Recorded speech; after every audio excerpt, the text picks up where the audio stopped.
Hello and welcome to the January Roundtable event. We have with us a couple of special guests, and we'll start off with Wally D. Why don't you tell us? Hey about guys, how you doing? All right, I'll do that. My name's Nick, also known as Wally D or Wally D.M on YouTube, and just started playing 5th edition lately. I did about a year of Pathfinder. Before that, about 15 years dormant in the D&D scene, so a lot of this stuff's still new to me, but loving YouTube, loving the Twitter community, and having a ton of fun. Nice. It is a fantastic community, which actually brings us to Griff over there. Great. Yeah, massively come into this stuff through the Twitter community, which is kind of a crazy thing to come into. I was sort of following the community for a few months, and then about a month and a half, 2 months ago, I started getting interacting with it, and then the whole Thread Raiders thing picked up, and it's been an interesting ride. All right, fantastic. So, without further ado, let's say we actually just dive right into our first question. So we had a couple topics that we selected for this one, and the first one that I was particularly interested in was, what is your favorite monster in D&D or any tabletop, really?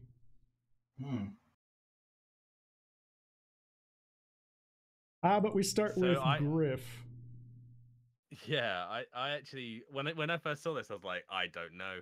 I don't feel like I've played enough to experience as many of them as I want. And then the more I thought about it, I was like, do you know what? I've tweeted far too much about kobolds for it not to be kobolds. Very nice. I'm honest. Mainly because of my own headcanon on them. I just see them as little civil engineers, in little overalls, with the mining hats on. I don't know, but I could totally see that. They basically are like dragon civil engineers. It's exactly that. Yeah, I kind of want to in my own little homebrew kind of make them any city will just have their own squadrons of kobolds, rather than have kobolds be these sniveling little things that only serve powerful creatures, but they just thrive to make these little underground sewer systems and stuff. Pass it, dig tunnel. We dig tunnel. They love digging tunnels. You can't fault them. It's what they do. Yeah. Their fingernails must be dirty. Claws, fingernails, it's all the same, really. Yeah, same thing. And just think, after they're done digging the tunnels, they've got the flying ones to just drop rocks on people. Yeah. That's it. What do you need? How about you, Wally? Can I give 2 answers? Oh, I would love 2 answers. Okay, fantastic. Well, one I like to use all the time, and it's well known as the Sturge.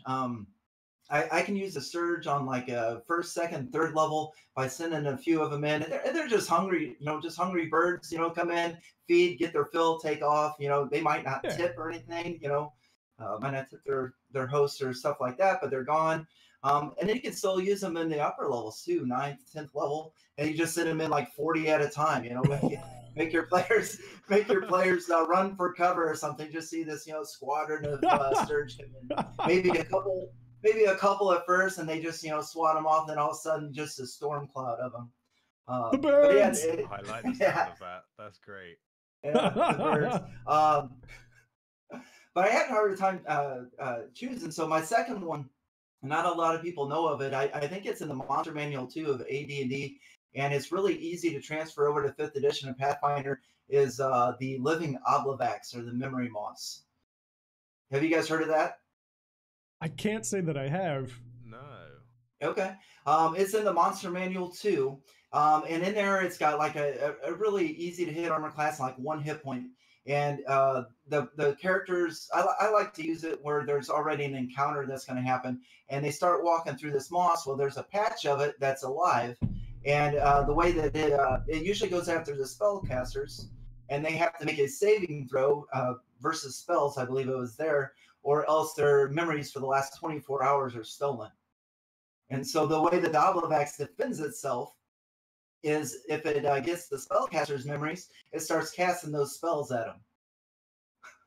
Oh, that's so mean. I like that. And so I like have my players will be all tactical and stuff. They'll be coming up on this, like, let's use kobolds for example. They're coming up on all these kobolds and stuff, and there's some rocks and stuff for them to hide behind. They're like, all right, I'm gonna run up and hide behind this rock and stuff. I'm like, okay, you do that, and now you need to make a saving throw because this Oblivax is trying to steal your memories. So it's a fun. That is so evil, and I love it. Sometimes. I love that so monster I was reading now. the other day about changing encounters. Obviously, encounters are one of these things that we have where it's just like, this is what you're fighting, or this is what you're doing, and this is you, and you do it.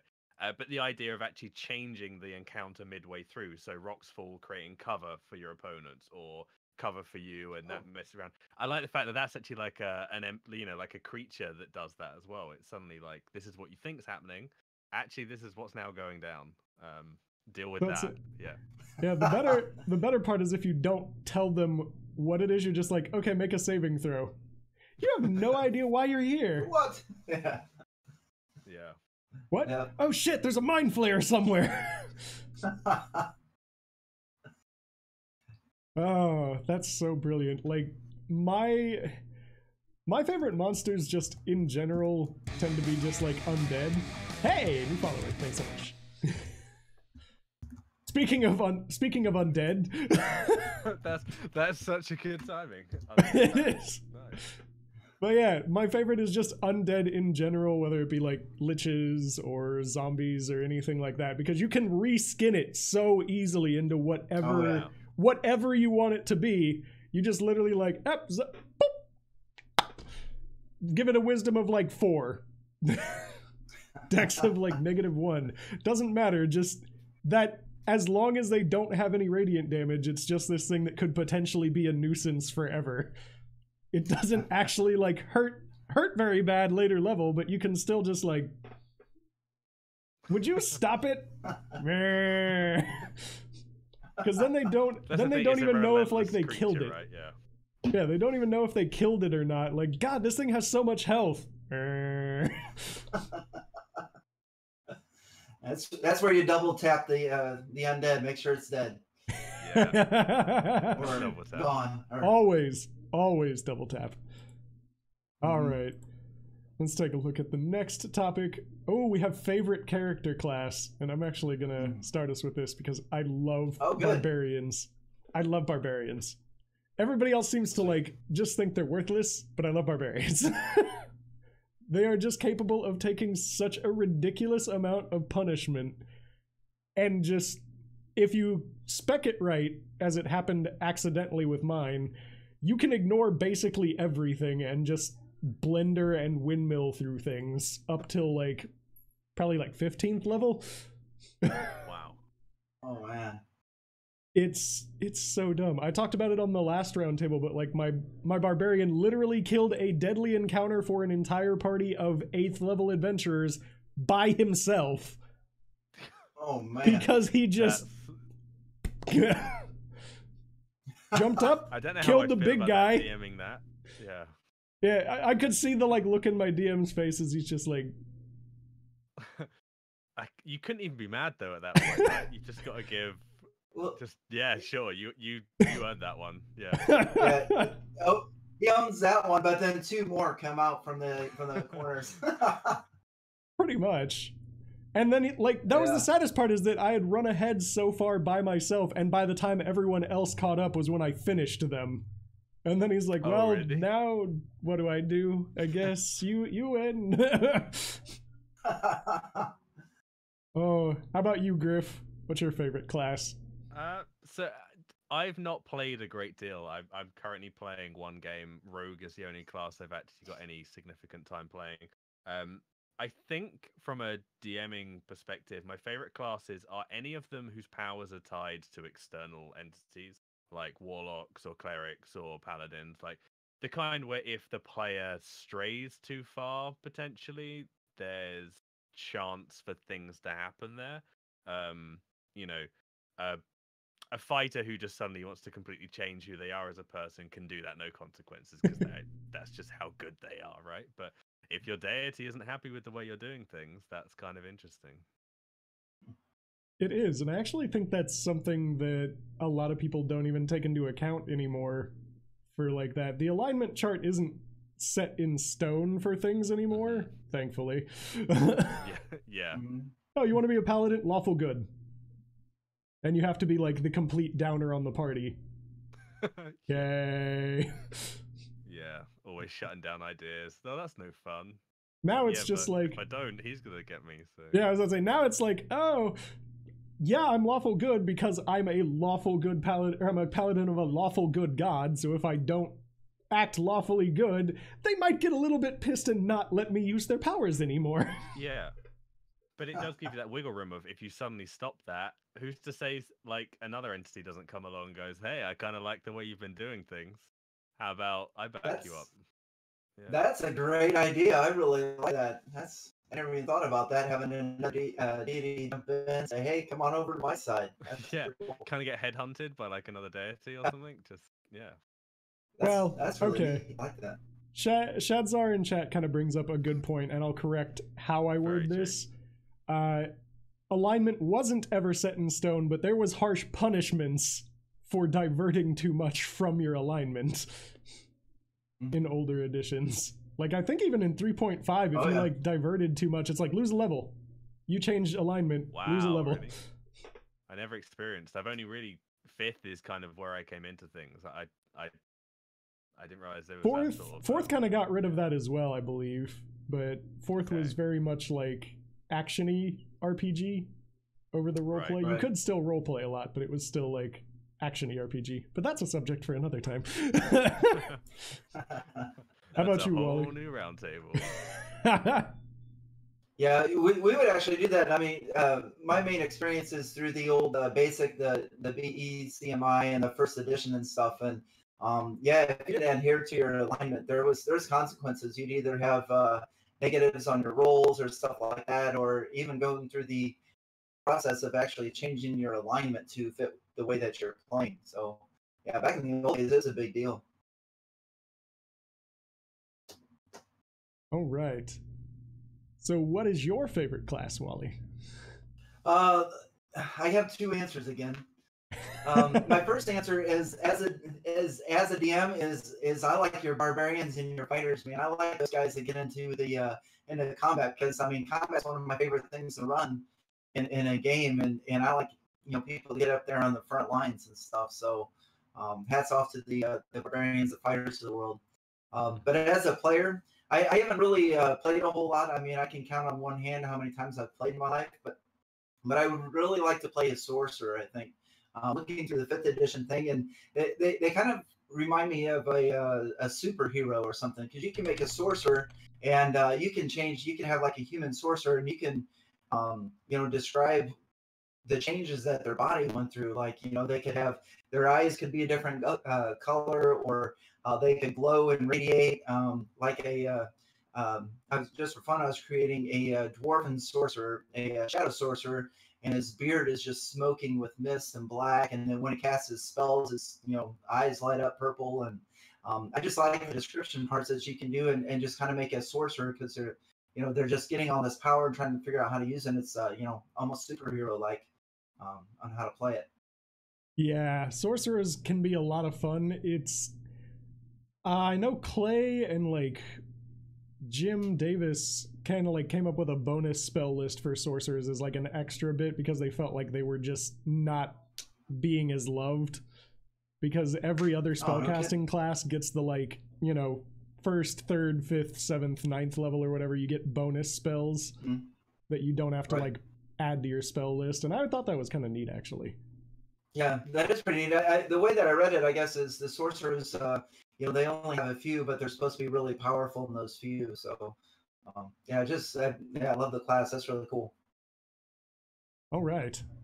So now we're going to go with another one that Gryff is going to have to answer first, because it is just so thematically appropriate. What is your favorite type of villain to throw at your players? Oh, well, so apparently I'm known as the villain of the Thread Raiders, so this is definitely on brand for me.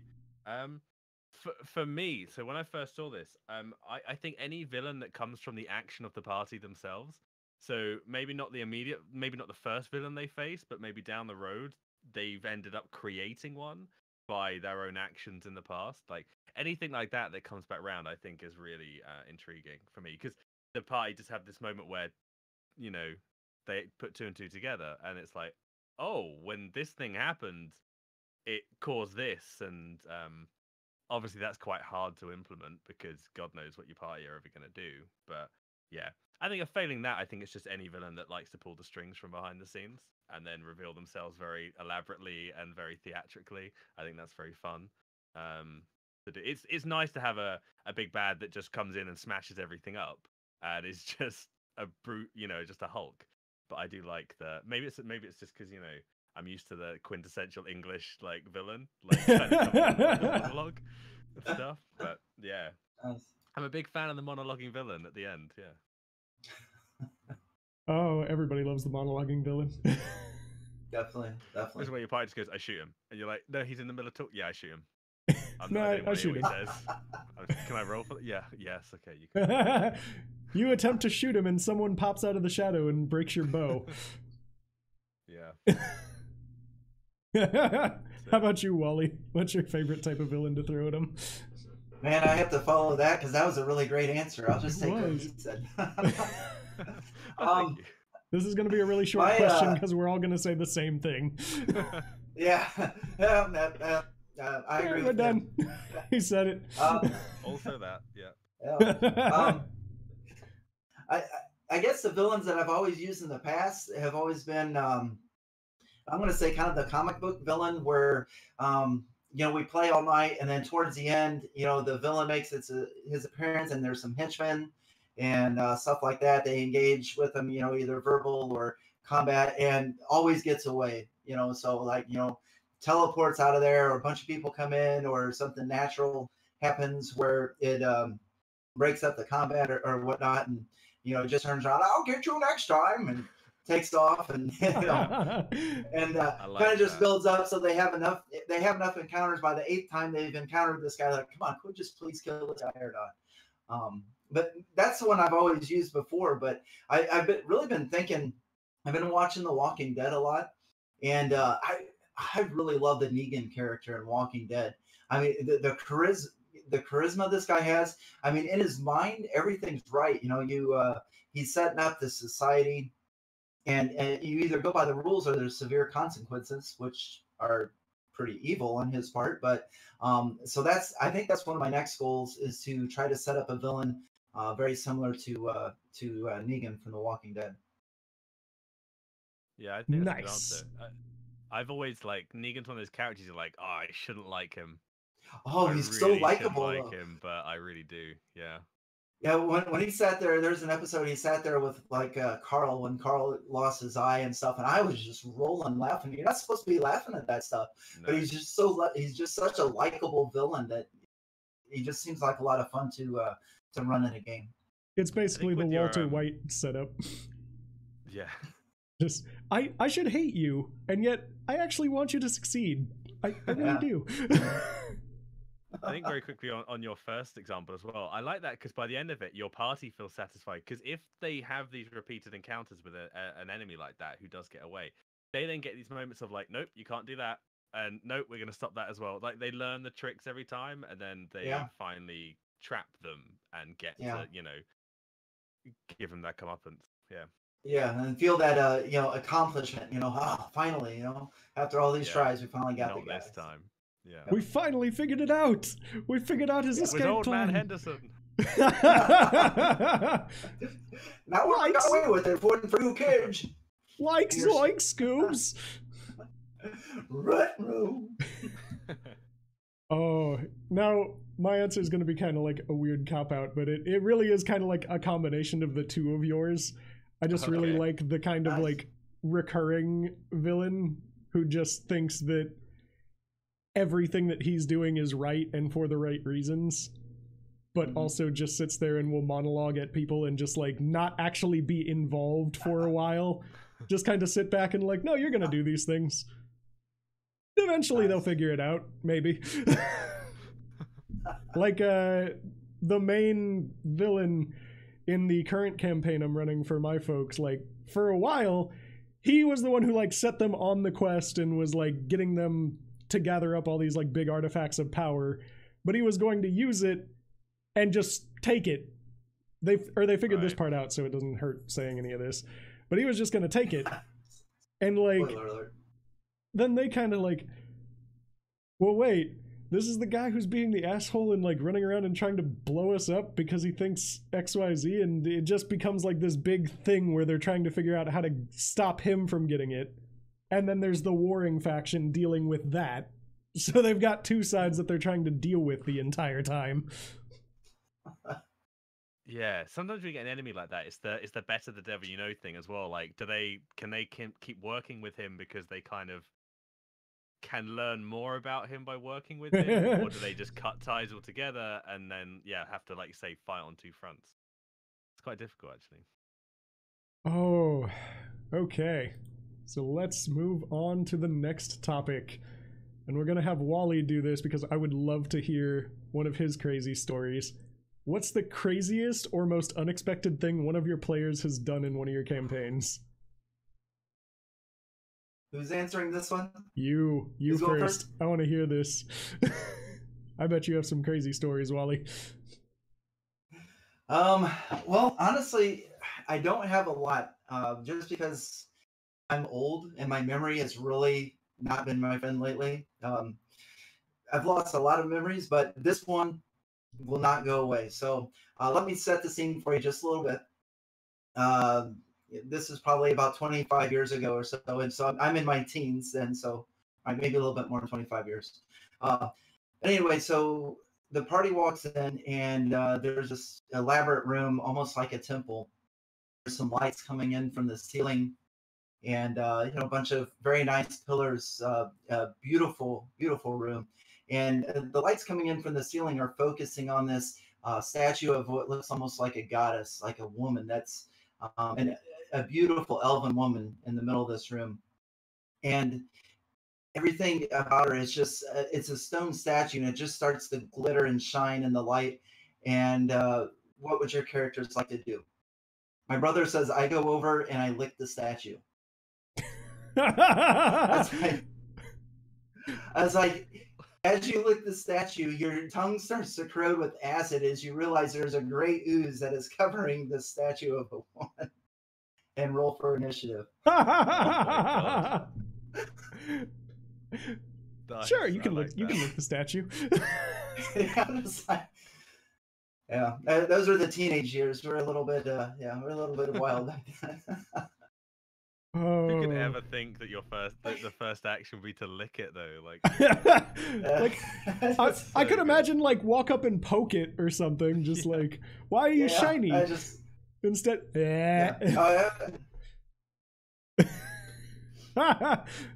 I'm sure it was most difficult to not just be like, don't do that. You don't want to do that. Oh no, I wanted to see what happened. I was like, okay. He's like, I was kidding. I was like, no, you're doing this. Nope, you already said you were going to do it. You're going to do it. Oh, I think I'll probably go with my craziest one. So, oddly enough, this actually isn't when I was DMing, but it was when I was in a game with someone, and like it was kind of a homebrew system that had a summoner class, and the summoner just could like summon random things, and depending on like how high they rolled, they would get like larger effects of it. So like if they summoned a bird and they rolled really, really well, it'd be like super huge. And they're like, okay, well, I want to scare this person and like attack them. So I want to summon a swarm of birds. Can I summon a swarm of birds? And they're like, sure, roll. Ended up rolling a 20, and it just became like Alfred Hitchcock. So this guy's just being attacked by like this giant sea of birds. And you could see in the DM's face, he's just like, why did I say that they could summon birds? Why did I do this to myself? They hadn't actually summoned birds before that. It was just like, I want to summon a giant swarm of birds. Okay. Have you guys seen the old black and white version of that movie? That's scary. The birds. Oh yeah. Oh yeah. Oh. Yeah. And then there's That's Birdemic. not a place I'd want to be. No, not at all. There's so many times when you give people options to do stuff, and you just think, I did not think that that's where you were going to go with this, and now I really wish I'd thought it through a bit more. Like, I wish that I had thought of this beforehand. Okay. That's part of the fun of it, I suppose. Yeah. It is. Just seeing the weirdest, most unexpected things you never expected to happen. Just roll with it. Go. Yeah, literally. Yeah, but that's what makes our game great, though. I mean, that's just and the stories. I mean, if people can walk away with stories that tell for years and years, I mean, that's awesome. Oh, I love it. How about you, Griff? So this one was actually kind of tough, just because I think almost the opposite, where it's been kind of a shorter period of play. It's harder to have had like the real like big moments, I guess, because everyone's trying to learn the game and things. So you've got like the classic ones where people just try unnecessarily to like leap off of a barrel and then they completely stack it and end up and giving themselves away. But my favorite, without a doubt, was you familiar with the Lost Mines of Phandelver, the starter set? Mm-mm. Vaguely. No. So I won't give anything away from it. There is an encounter with a dragon at one point in it called Venom Fang, and I won't give anything else away. So one of my players, my party were very, very clever. They managed to kind of stay kind of away from each other. I think having never fought one, they kind of figured they probably didn't want to clump together, so they kind of like naturally were spreading out. And the dragon kind of is trying to do its own thing. Basically, my paladin. Sorry, no, he's a paladin in the current game. He wasn't a paladin then. What was he then? He was a fighter, I believe. It's kind of like face to face talking with this dragon, and all of a sudden he goes, "I drink my potion of invisibility." Like he's having a conversation with this dragon, and he just goes, "I want to drink my potion of invisibility." I'm like, "Okay, sure." So he drinks it, and then he immediately goes, "I want to hit the dragon." And I'm like, "Why did you drink the potion?" But I was like, okay, sure. It's like, yeah, take advantage of that because you've just gone invisible in front of this thing and now you're going to immediately smack it. Sure. And it started off this fight with this dragon that they probably didn't need to have, but the party ended up bodying it. Like they were just all over him.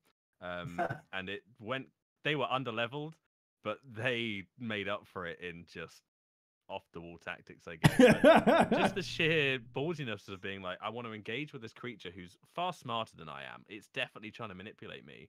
So rather than trying to contest with it, I'm just going to do something weird. And it worked out quite well for them. I think one of them got close to dying during that fight, but they didn't even let it get away. Like, as soon as it tried turning tail to save itself, they were like, nope, we're not having that. Kind of like simultaneously scary and like proud. I was like, I kind of don't know who you people are anymore, but also good on you. But yeah, Good on bizarre. you. Yeah. That's brilliant. I love it. So strange. Okay. So, next topic. And this one is a interesting one. What sort of stories inspire your own storytelling? Or even like what type of sources really inspire your own like storytelling, I guess would be the more appropriate one.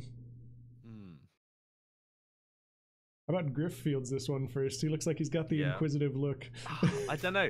This was such a difficult one because definitely. It's really difficult because I feel like all the stuff I read is actually not necessarily what I put into my games to a degree. Like,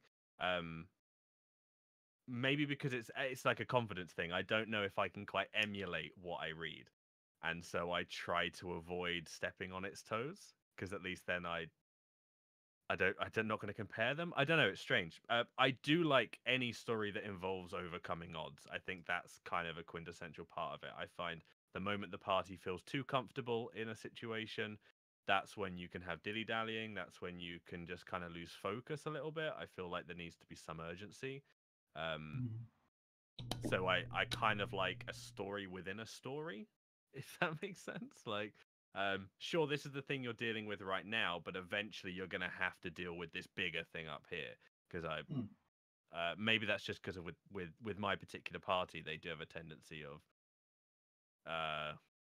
hanging around areas longer than they need to, because it's that video game mentality. You want to check all the nooks and crannies, you want to get all the items and stuff, but it's like, actually you can't do that, because if you don't, people will die or this thing will happen. But personally, I really like intrigue. I like any situation where things turn out slightly different than you think they are. When you think someone's a bad guy, but actually they're one of the good guys, or one of the good guys is anything like that, kind of intrigues me. Yeah. Very nice. I would probably pull off.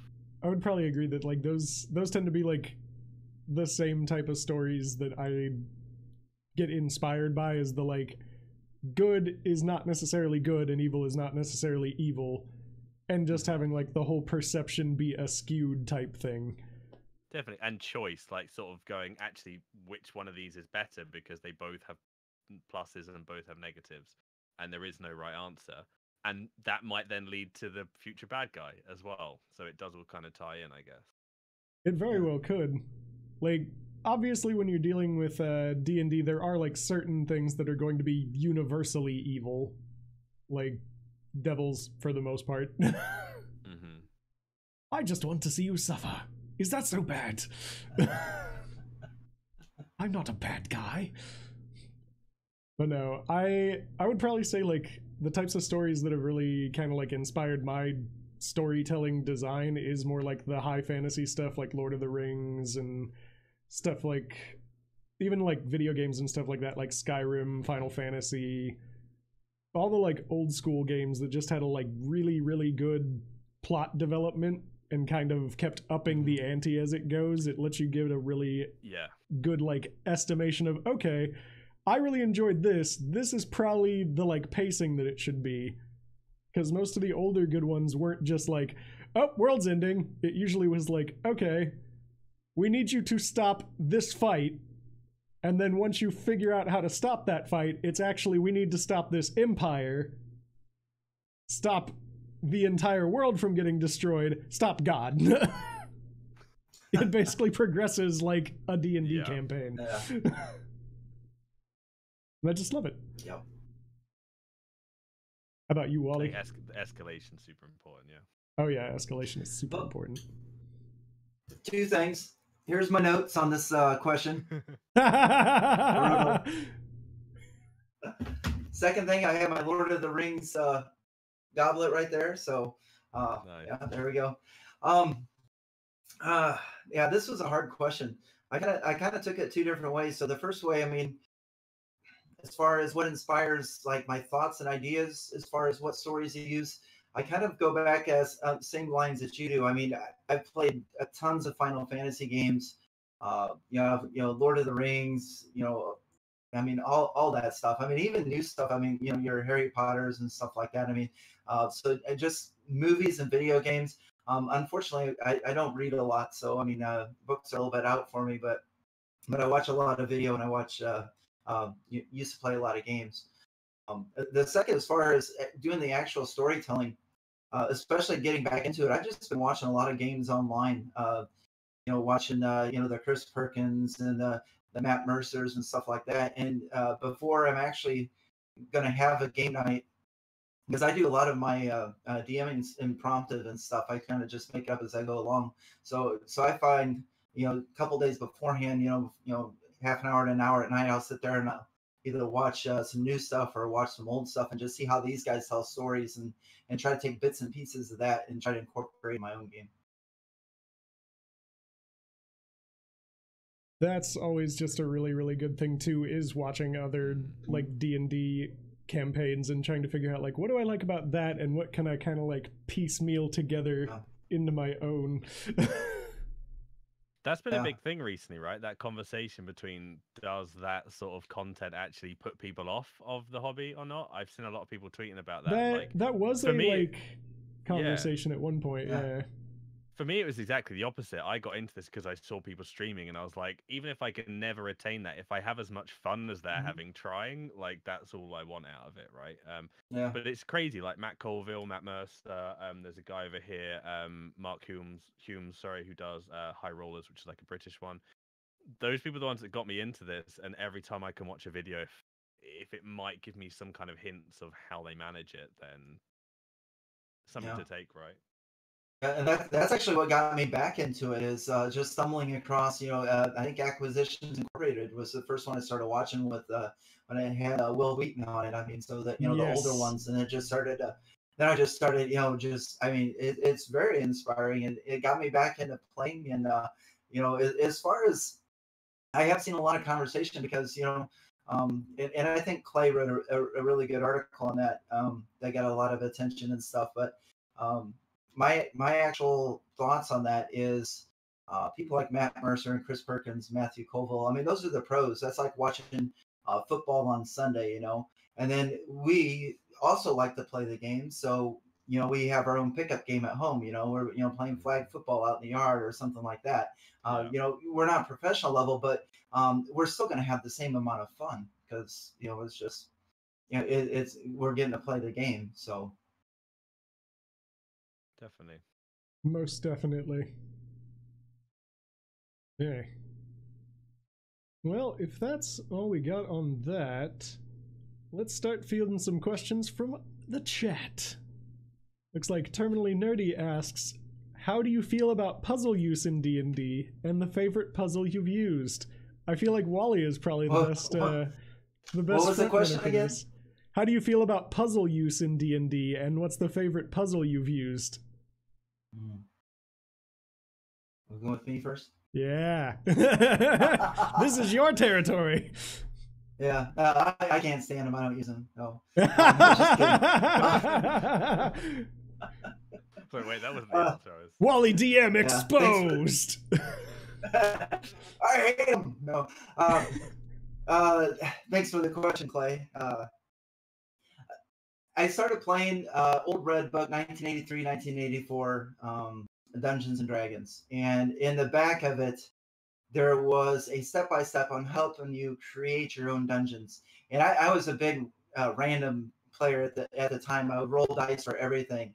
And there was, for each room, like you roll a 6-sided die.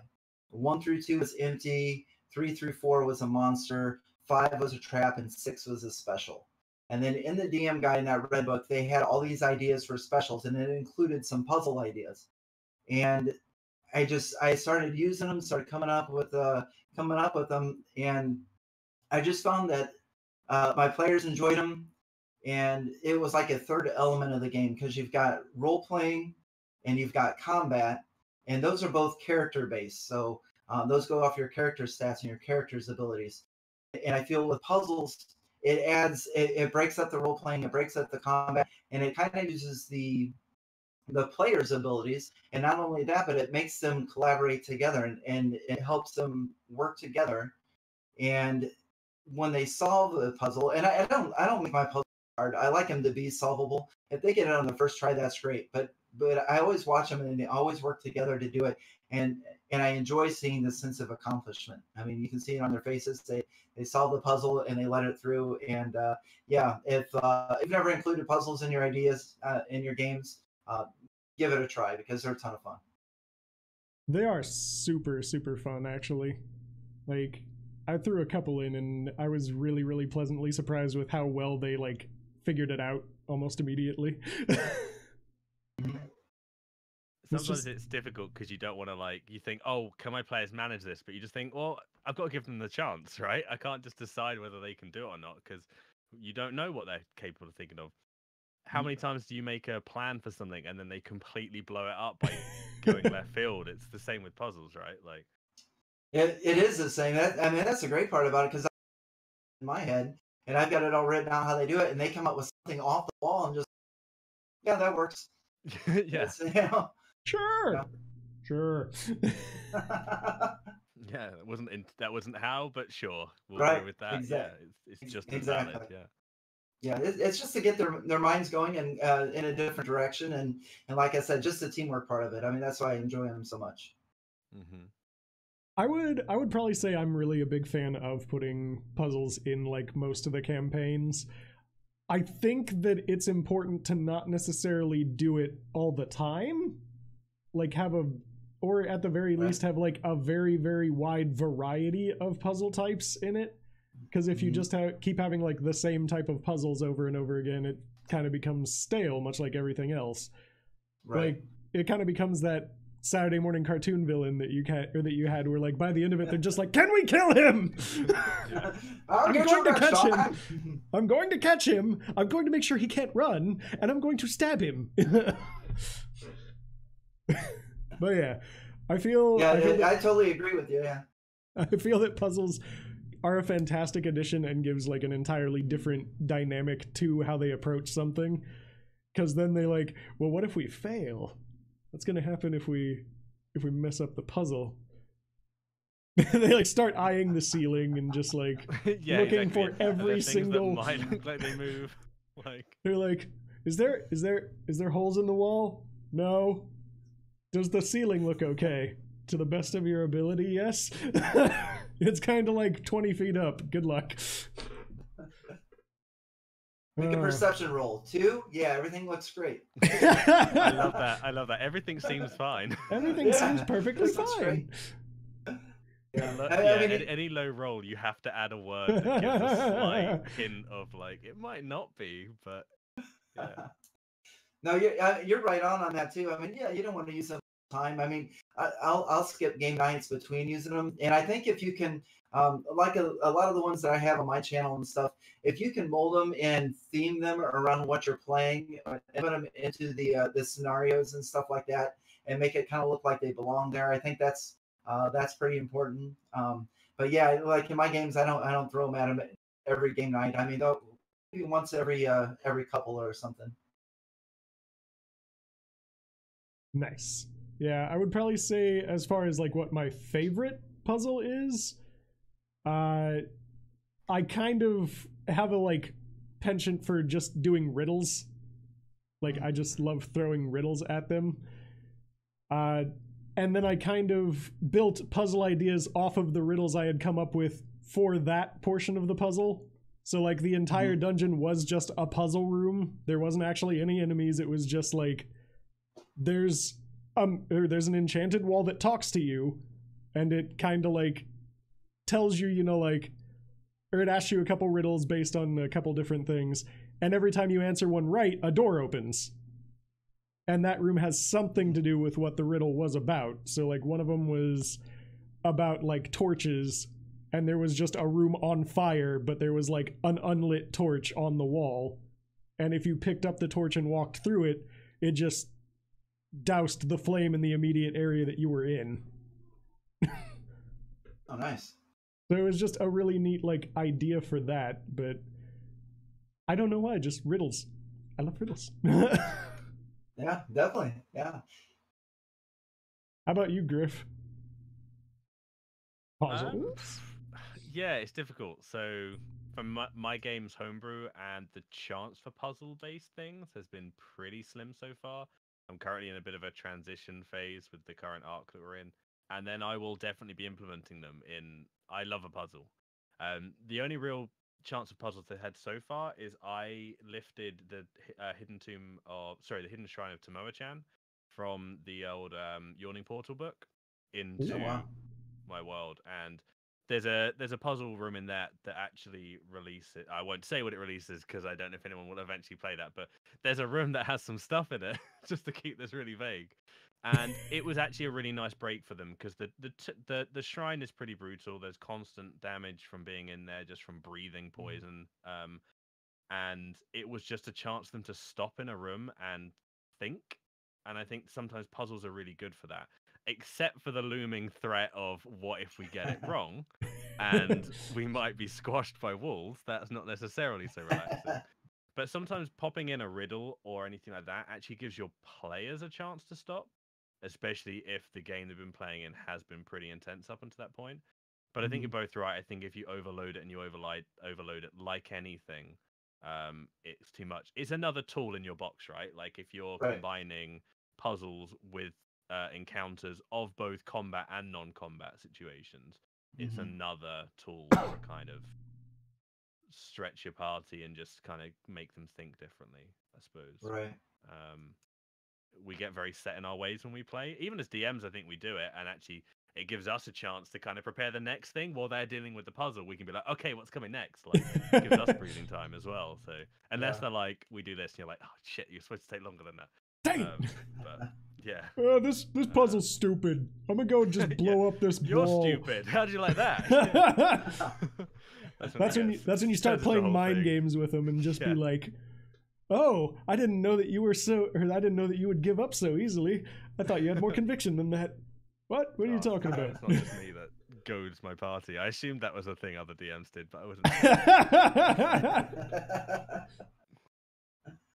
Yeah. Okay. I do like a good puzzle. I think riddles are again a very good one. But I really do like it. I think if you're going to do a puzzle, you need it to be flexible enough that they might arrive at a different solution than the one specific solution that you've given. You know, maybe there is a way that they can brute force it, or you know, there is a way that it can be done that gives them that option, because it's very limiting to have it one way. For example, this particular one that had in this room required a specific item from a specific type of character to do it, and I had to open up to be any item relating to any class could do it. I know I have to keep that vague just in case anyone does play it, but if I hadn't, and maybe that one player hadn't been there that week, or they were having an off week or something, it would have been so limiting that it wouldn't have been fun, I don't think. So you definitely have to keep them a little bit more open as far as like puzzles, so that there's not the one solution. Everything has to have at least two, or else it just feels like, why am I even playing? And I suppose the other side to that is, if it really does have one solution, does the thing behind it, is it necessary? Like, is it something that is going to really affect? Sure, if it's like the super secret room where someone's treasure's buried and only they would have gained access, or something like that, because that gets them thinking, and when they leave, they're like, oh, we have to remember this, and maybe we'll find something we can come back to it. But don't let that thing that's behind there be the thing that will save the world, because the world's probably going to blow up. And we don't want that. I think that's probably actually like the best way to do it with like additional puzzles. If you're doing it as just like if you want to have like a puzzle in a dungeon, have it just be like an optional room that has like loot behind it. And then they'll kind of be like, I wonder what was behind that wall. Well, maybe we should go back and try to figure it out. No, I'm sure it's fine. All right, you miss out on the +3 sword. Have a nice day. My favorite thing, and I shouldn't do this, but my favorite thing is pretending to my party that there was something where there wasn't something. I'll investigate a thing, and I'll be like, yeah, you'll never know if there was anything behind that wall. There might have been. And they're like, oh, should we go in? I'm like, no, don't. Never trust me. Just never do it. Well played. All right. So let's move on to Savrik's question of, what is your core DM philosophy? I'm gonna say mine is real quick. Make sure everybody has fun. If I have to ignore rules or change rules for that to happen, I don't care. As long as you make sure that everybody's having a good time. That's mostly the point of D&D to me, is that it's something to be done for fun. Everybody should be having it. And you should make sure that everybody has a moment to feel special. Exactly. Yeah. Like that's what I feel is the biggest job of the DM, is to make sure that everyone in the party feels like they have a purpose there, and that they're not just like, me go smashy things. Yeah, that's very important. I mean, you got to make sure that everybody gets the opportunity to use their skills and abilities and things like that. Do you have anything else to add, Gryff? Or I think that's pretty overriding, right? Like, is make sure everyone's having a good time and everyone gets a chance to do it. For me, it's obviously core that I mentally torture my players. That's just how I am. I don't feel like I've gotten anything out of the game unless I leave them a little bit drained from the experience. No, it's literally just having fun. You're all there to play a game. There are rules, but sometimes the best thing to do is say, I don't know that right now. We're going to go with this and we'll figure it out later. That was the biggest lesson I learned, rather than going like, hold this thought, flick, flick, flick, flick, flick. This is the way we should be doing this. Actually, the way we should be doing it is just doing it how feels right. And we'll figure it out afterwards, sort of thing. Like, they are fairly easy to just bend the rules quite a bit, and you can just figure it out later. Right. Like, if something is probably so far-fetched that you think that it probably isn't acceptable in the rules, it's probably not acceptable in the rules, but you can still just be like, yeah, sure, whatever. I think there's that difficult thing of some people say that you should kind of just say yes to, and I think there's a limit. I think that at the same time you do need to keep things within the realms of reason. I know we're talking about the game we're talking about and the fantasy situation that we are, but I think you need to keep expectations kind of grounded within stuff as well. But yeah, I think you're absolutely right. Like 9 times out of 10, you can feel it out and then resolve it later. Remember to talk to each other. That's the other thing, right? Don't not talk to your players. They are people, and you're there to have fun and enjoy the game with each other. And that goes vice versa with the players. Talk to your DM. If there's something that you really liked, if there's something that you didn't like, let us know, because then we can fix it. If you don't tell us, we can't fix it. If we ask you, are you enjoying everything? If we ask you, are you enjoying everything, and you say yes, we're going to assume you just want more of that.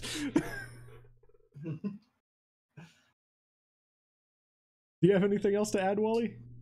Or I do. I guess at my core is all right. So I just got back from a Magic the Gathering tournament, and if you're familiar with that, it's a card game, Wizards of the Coast. And in Magic, along with like in poker or board games or Madden on your Xbox or PlayStation, you're always one person against the other, or two people against other teams against people. My core philosophy, as far as DM goes, and also one of the things I would probably recommend for new DMs is to remember that we're actually all on the same team, and that's why I've always loved D&D. I am not against the players, and the players are not against me. We're all there to have fun. We're all there to tell the story. And my job as a DM is to challenge the players, to give them that sense of accomplishment, to help them work together to accomplish their goals and stuff. Not ever once am I looking at it like, okay, so and so did this last week. I need to teach him a lesson. I need to get back at him because he's winning and I'm not. So that's the thing. Everybody wins at D&D as long as you realize that the DM and the players are all on the same team. Yeah. That is definitely a very important aspect, because I know that kind of used to be the mentality, if memory serves. It's been a while since old school, but it was very much like me against them. Right. Yep. That was also, I can see how that would back have been then. a thing.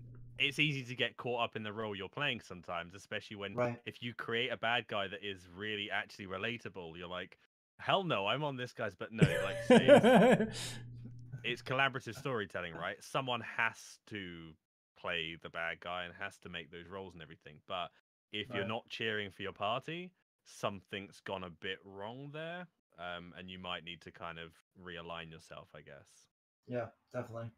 Same thing if you're taking things personally from your DM. Again, have a conversation and just kind of like straighten that out and make sure that that's not the case, because we're not doing stuff.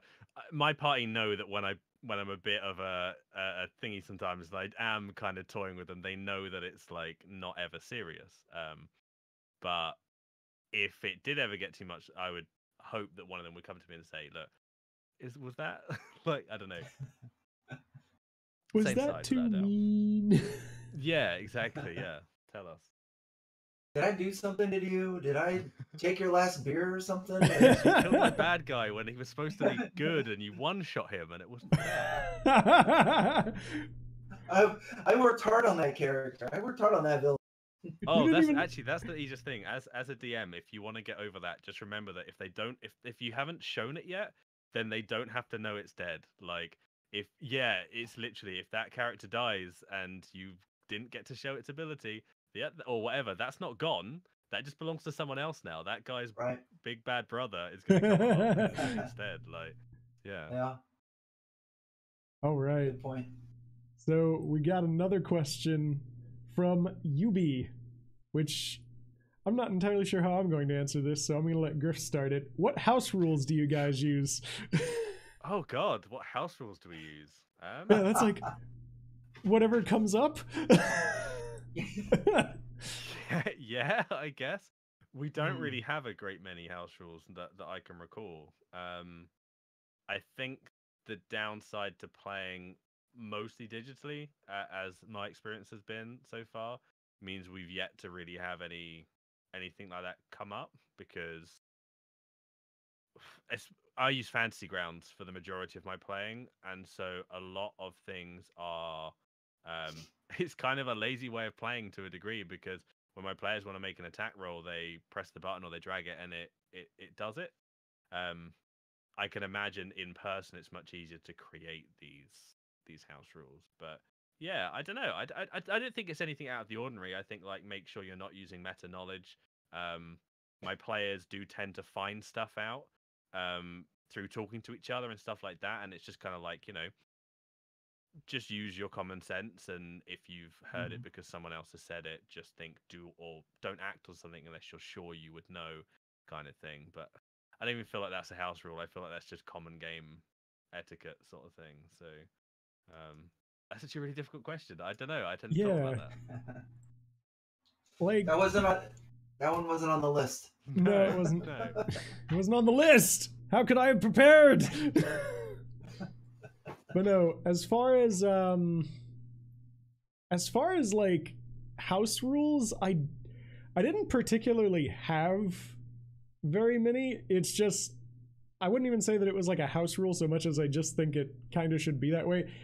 If you want to do something severely out of character, you have to give me a good reason. Right. Like I had one player who like had kind of just been like really secretive about stuff, and then like towards the end when like the relatable bad guy had showed up, he's just like, I agree with him. I want to stab my buddy that I'm now encased in like a sphere with. And I'm like, you have not shown any indication that you'd just like flip of a coin decide like I want to stab him, but I really want to stab him. Why? he kind of had the like I just want to fight like my party for reasons. Right. And it's like, no, hang on, I'll do this. Roll a d20, 11 and higher, you stab your buddy. 10 and lower, or it was 10 and lower, you start fighting your buddy. 11 or higher, you realize that this is a bad idea. And it's like, I'll give you a chance, but we're going to let fate decide if you're like going to suddenly snap. If you're gonna snap on it, that's actually reminded me of one. I'm a nice facing out DM, like inter-party stuff. I had someone in my last game that was like they wanted to kind of go that way, and I was like, that might be your idea of fun, but it's not anyone else's idea of fun. I'm not gonna let you try and stab them in their sleep, sort of deal. That when we go into these games, like my party know that PvP will have. If you want to do that, we'll have like a Colosseum-based session, and you'll all fight each other that way. But you're on the same side and you're trying to save the world, sort of thing. Like that, I would definitely say is one. And I'm just gonna take just because another one came to me. And my players roll in secret for stealth. They don't know what they roll for stealth. Because I like them to act as if they think they're being stealthy, regardless of if they are or not. So Fantasy Grounds let you roll to the DM, and they don't see the results of that. That's a good idea. That's pretty cool. Because then I'm like, right, okay, you're being stealthy. What do you do? And they're like, oh, right, okay, this is what I try and do. And it's like, yeah, that's not stealthy at all. But And yeah, I suppose, sorry, just to kind of hijack that. Oh no, no worries. I suppose I should say. I suppose I should yeah. say there is one technically house rule, and that is the sorcerer bonus spells, because we're using that in the current campaign. Oh yeah, got you. Right. I don't know. I don't really see those as like house rules. That's kind of just like we came up with a neat idea that might be an addition to the thing, and now we're just going with it. It's hard to really consider them house rules, because whenever I consider house rules, I think like Monopoly house rules, where it's like, this isn't actually how the game is supposed to be played, but it's the way that everybody knows, so we're just going to do it that way. Yeah. Yeah. Free parking. Free parking! How about you, Wally? All right. Actually, I thought of two while you guys were talking there. I don't know. I guess I don't know if they're considered house rules or not. But since a lot of us are just learning 5th edition, a lot of the optional stuff we're leaving out at this time, like feats, and I've actually left attunement out for now. and identifying magic items on a short rest. I mean, those are kind of things. I don't know if it's house rules as far as it is so much we're just not including them at this time. But if I were to say my favorite house rules is I have critical hit and critical failure charts, and we use those all the time. So if you roll the natural one, or if you roll a crit hit and something cool happens, or something very, very bad happens. I think I saw that chart because I think you posted that a while ago, and it is fucking brilliant. I love it. Thank you. Yeah. And the players are cool. Go ahead. Oh, go ahead. No, you go. Okay, and the players are cool with it too, because there's some stuff like on the critical, they'll get a critical hit and they'll like another 20s, like they get to roll 10-sided dice or something like that. I mean, something just off the wall, or they get to do like normal damage plus their entire strength ability, or stuff like that. So they're cool with it when they get the good ones. They also take the bad ones too. So they're not they realize that's just part of the game as far as the optional rules. So we got to take the good with the bad. Oh, most definitely. And now that you even bring that one up, it's not in any of like my current campaigns, but I don't know why the DM let me like come up with this thing. But someone was running a Curse of Strahd game. Like a buddy of mine was running a Curse of Strahd game, and I'm like, okay, well, I'd really like to play a paladin that's like a vengeance paladin with one of the backgrounds from Strahd where it's just the like eldritch touched or whatever. So I just pictured like this paladin who had been like aligned to a lawful good god, and then like found some old ass eldritch tome and got like corrupted by old ones. So he's not 100% there. So now he's just like, I will find whoever wrote this book because he is a purge upon the world and I must destroy him. But I set up a chart that I called the madness charts. And it was, nice. if you rolled a 20, because it like increased his connection to his god, like it did crazy, ridiculous things.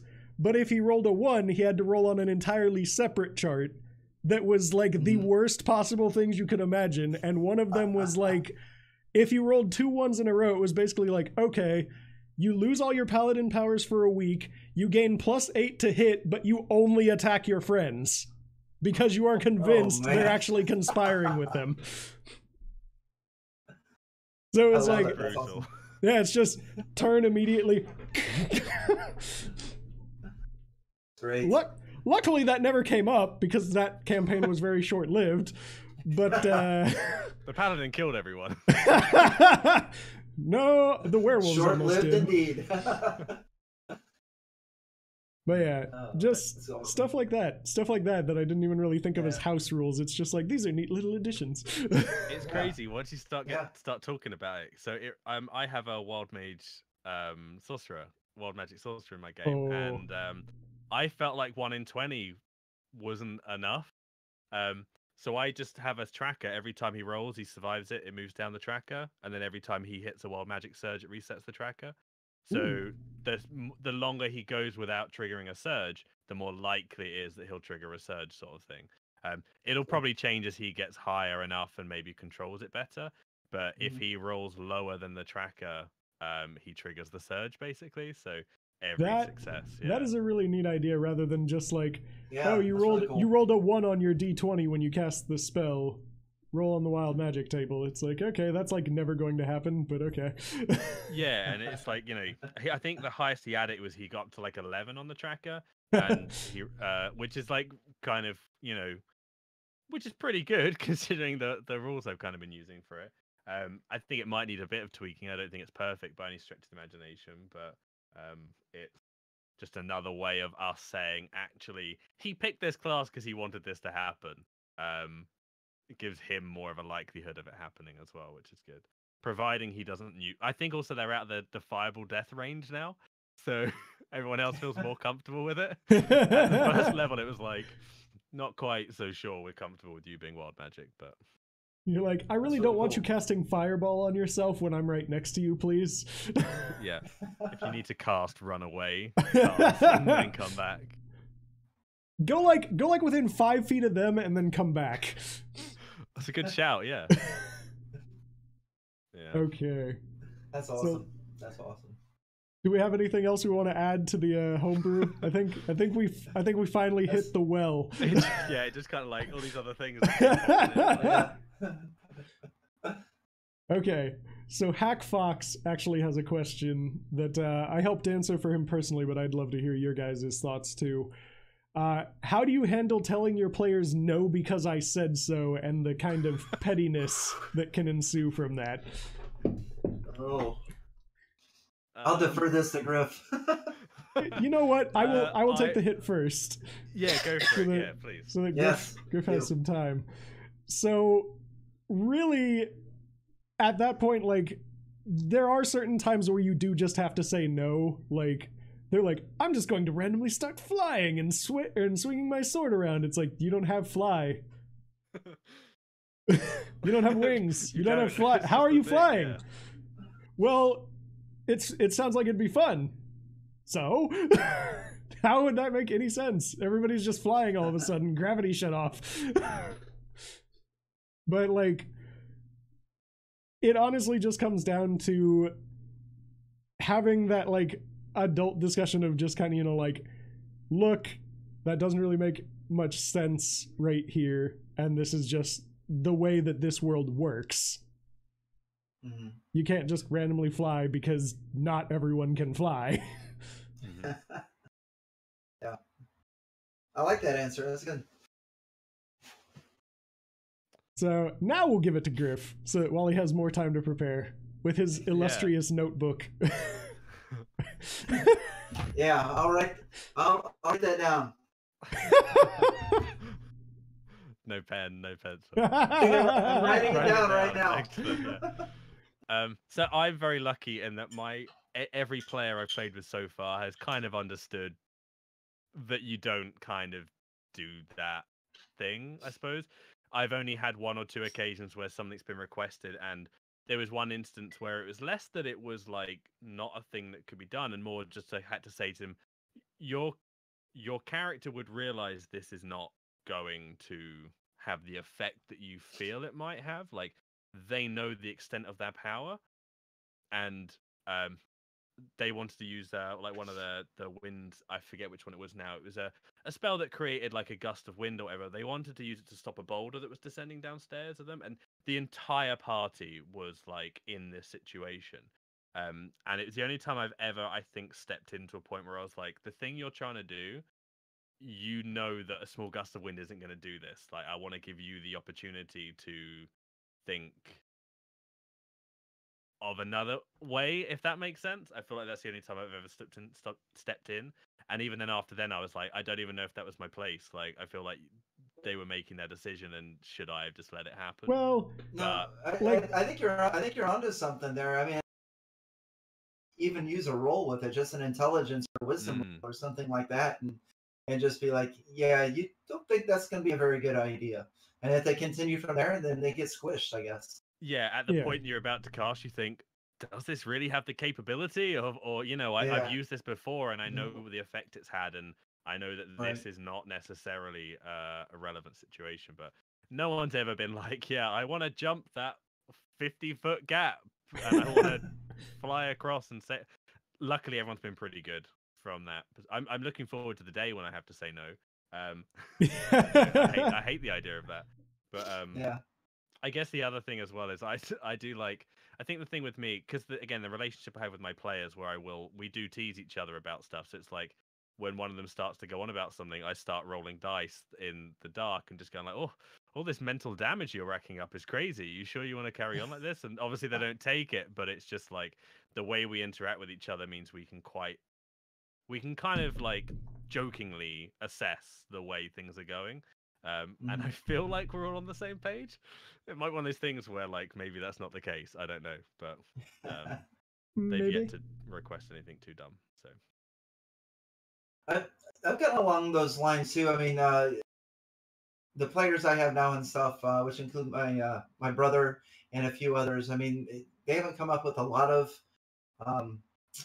big stories like that before, but I guess if I were to give advice, it would be to kind of condition them from the get-go. When you get a new group together, don't give in all the time. Reward the really good play and stuff. And then, if there are some things that you do have to say no to, include, let them make an intelligence or a wisdom check or something like that. But I really think conditioning from the very beginning, whether it's in your session 0, stuff like that, you are going to be told no sometimes. Just let them know that it's a possibility. If I had to say no about something, I mean, you could also say that, there's stuff that's not explained in this world too. You don't always have to explain why they can't do something. Sometimes they just can't. And, the unexplained works a lot too, as far as in your game. Mm-hmm. Yeah. I think that conditioning thing's a really good point. Me and my party had the conversation very early on. I was like, so when you're in combat, a natural 20 is a crit, but when you're doing a skill check for me, a natural 20 is not necessarily a success. There will be things that are more difficult. If you say to me, I want to run vertically up this wall 100 feet, and I ask you for an acrobatics check and you roll a 20, it doesn't mean that you can suddenly do that sort of thing. Like, maybe not the best example for it, but but a 1 isn't necessarily a fail either. If you've got a +9 in something or whatever, like you're still going to be able to accomplish a lot of very easy tasks with a 1. Trying to like temper that expectation, I think, is very important as well. Because again, like I think a 1 and a 20 in a skill check kind of devalue how good someone is at that. It does take away the ability for someone to like fluke win something with a natural 20 success. Someone who isn't good at something. But I also feel that gives the people who are good at it that chance to succeed when it's a really difficult task that someone else couldn't. Yeah, good point. As far as like the skill check thing, I think it is kind of important to just have it be a little bit more about the number total rather than like the 1 or 20. I think sometimes having something extra special happen for the 1 or the 20 is still pretty good. Like, yeah, definitely.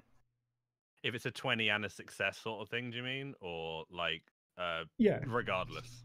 Like, regardless anyway. Like, let's say that for some reason they weren't able to hit the DC with a 20, which would be rather impressive most of the time.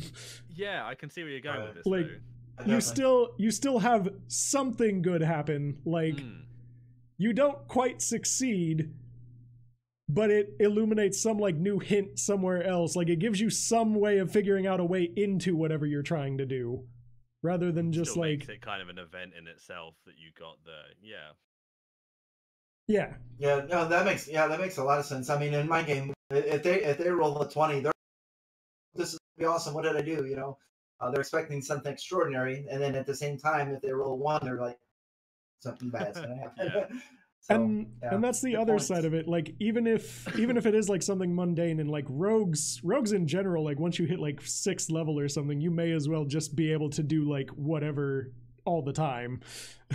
Just I'm really good at sneaking, so I just get like 16 all the time. but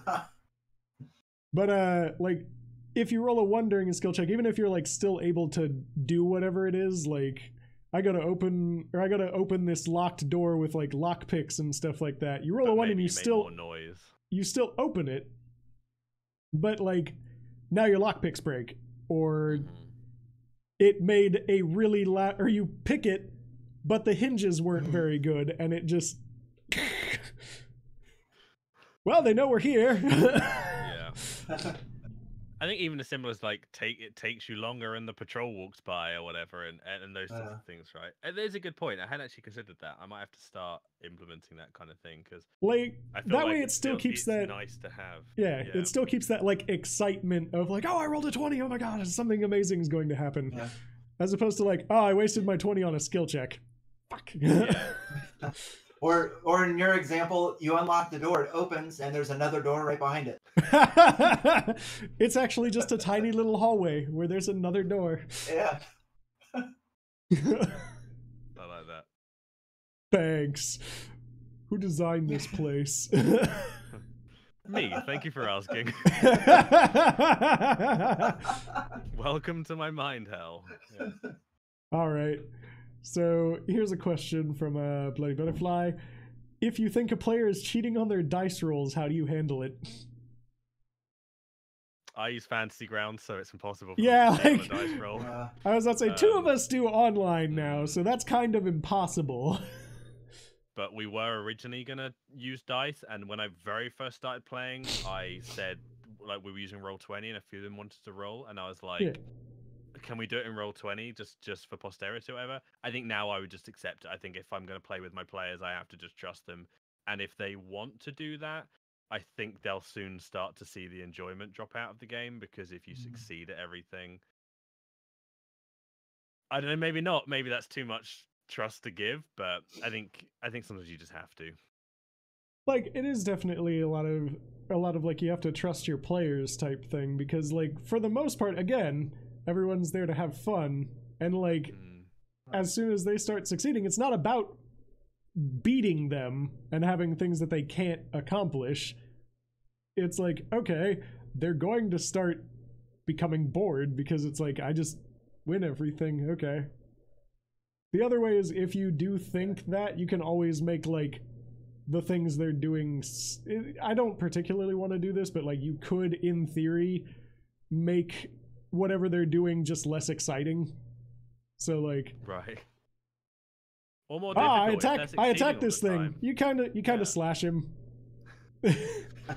Then the dude that you then the dude that you know is not, or whatever, like, hits something, and you're like, you beat it to a bloody pulp with your flail as blood and viscera just flies everywhere, and the guy is just like, whoa, why didn't I get that? As far as my games go, I mean, I do play. Online, I've always played tabletop and stuff, but I've never had the issue, because people I play with, it, I've known for years and years and years. I mean, my brother and some good friends, and I do use a DM screen, so all my rolls are behind, which is entirely different subject.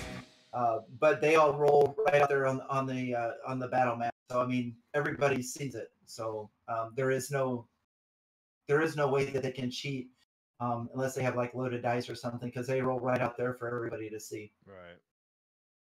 Yeah, I mean, that's... Players kind of police themselves, I guess, to a degree, don't they, when you're in a situation like that, so... It really is, too, because, like, that's the other thing, is most of the time, if you're just rolling out in the open, how are you even going to think somebody is? Like, unless they get the same number over and over and over and over again, then it's like, really? Yeah, I guess that would be the best answer to the question. If they are able to cheat rolls and stuff, is to say, okay, you guys are going to roll out in the open if you're playing tabletop.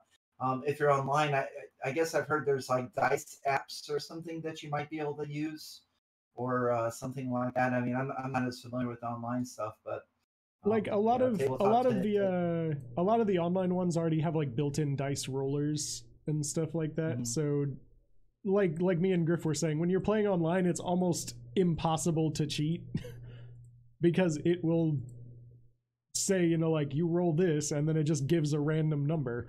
Yeah. It shows your modifier out there, so you can't even go into your sheet and like tweak your modifier before you roll, because if you do, it's just going to show it anyway. It really does get rid of that whole sort of clouded worry. Yeah. Right. And that brings up another point too. I mean, because not only maybe cheating on die rolls, but modifiers too. Because they, I would probably advise for DMs to really know their players' characters and stuff. I mean, at least have a copy of it, in between sessions to kind of go over and look at things, and not necessarily for the like a cheating aspect or whatever. But I always like to look over character sheets just to see what kind of skills and abilities and stuff like that they have, so that I can try to use those in the game, or have them, put them in a situation where they can use them. But if you're having problems with people cheating and stuff like that, knowing the characters that they have, you want to be careful of the modifiers too. Most definitely. That's kind of a good thing to know if you just want to cater your game, I suppose. If you want to be giving them things that are challenging enough but not impossible, you want a rough idea of what their ability scores are and things anyway, I suppose. Yeah. So it's good to know. Obviously, we can't have everything in our heads all of the time, but you can have as much as, at least those simplistic bits. You don't need to know the entire spell sheet. But although we had a player that was using a spell they should not have had access to, and it was completely innocent.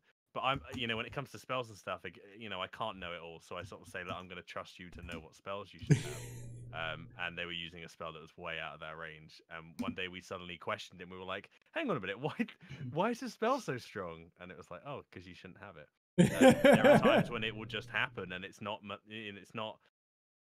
them being malicious or anything. It's just a misreading of a rule or a number or a stat or a table or a chart somewhere. Because there's so many, and D&D is so, there's so much info to take. So sometimes I would also say don't necessarily attribute to malice what could be attributed to like ignorance or whatever. Like it's not necessarily that they're trying to cheat you. Yeah. They may just not have got it. So always go in the best of intentions, treat it well, and just say, okay, well, look, now we know this is the situation. Let's go ahead like this.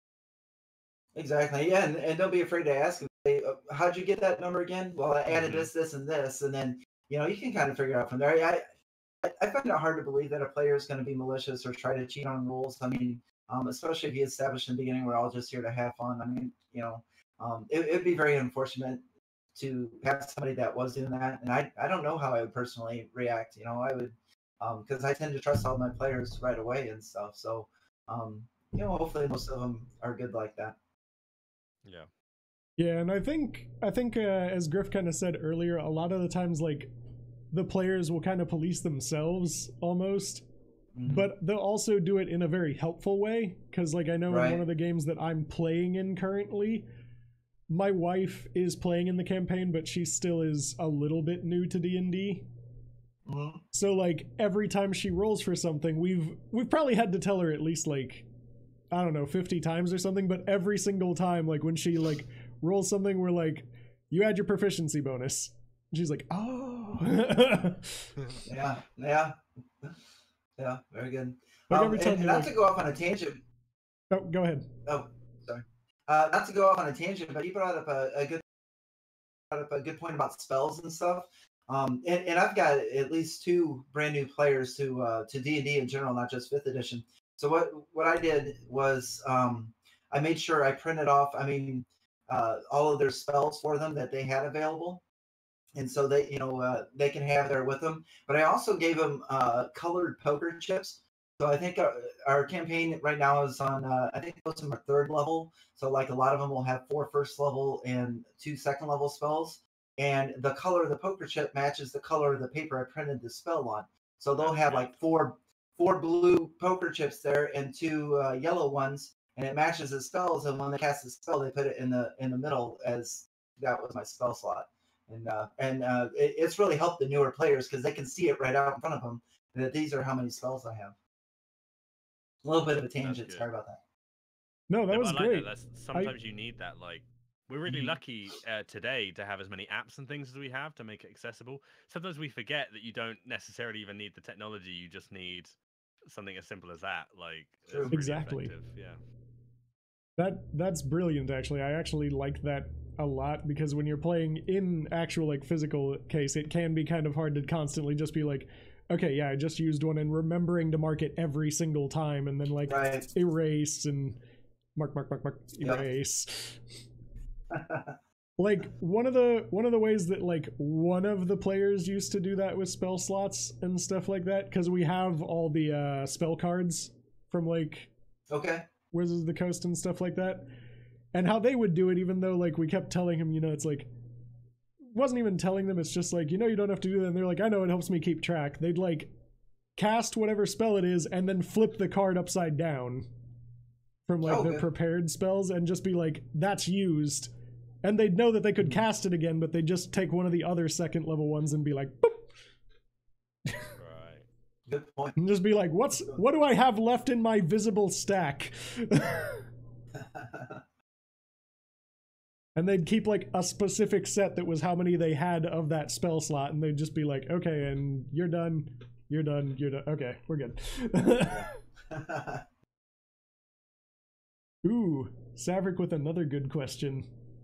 Have you ever had an emotional moment in a game came up that affected you personally? Not your character, but you personally.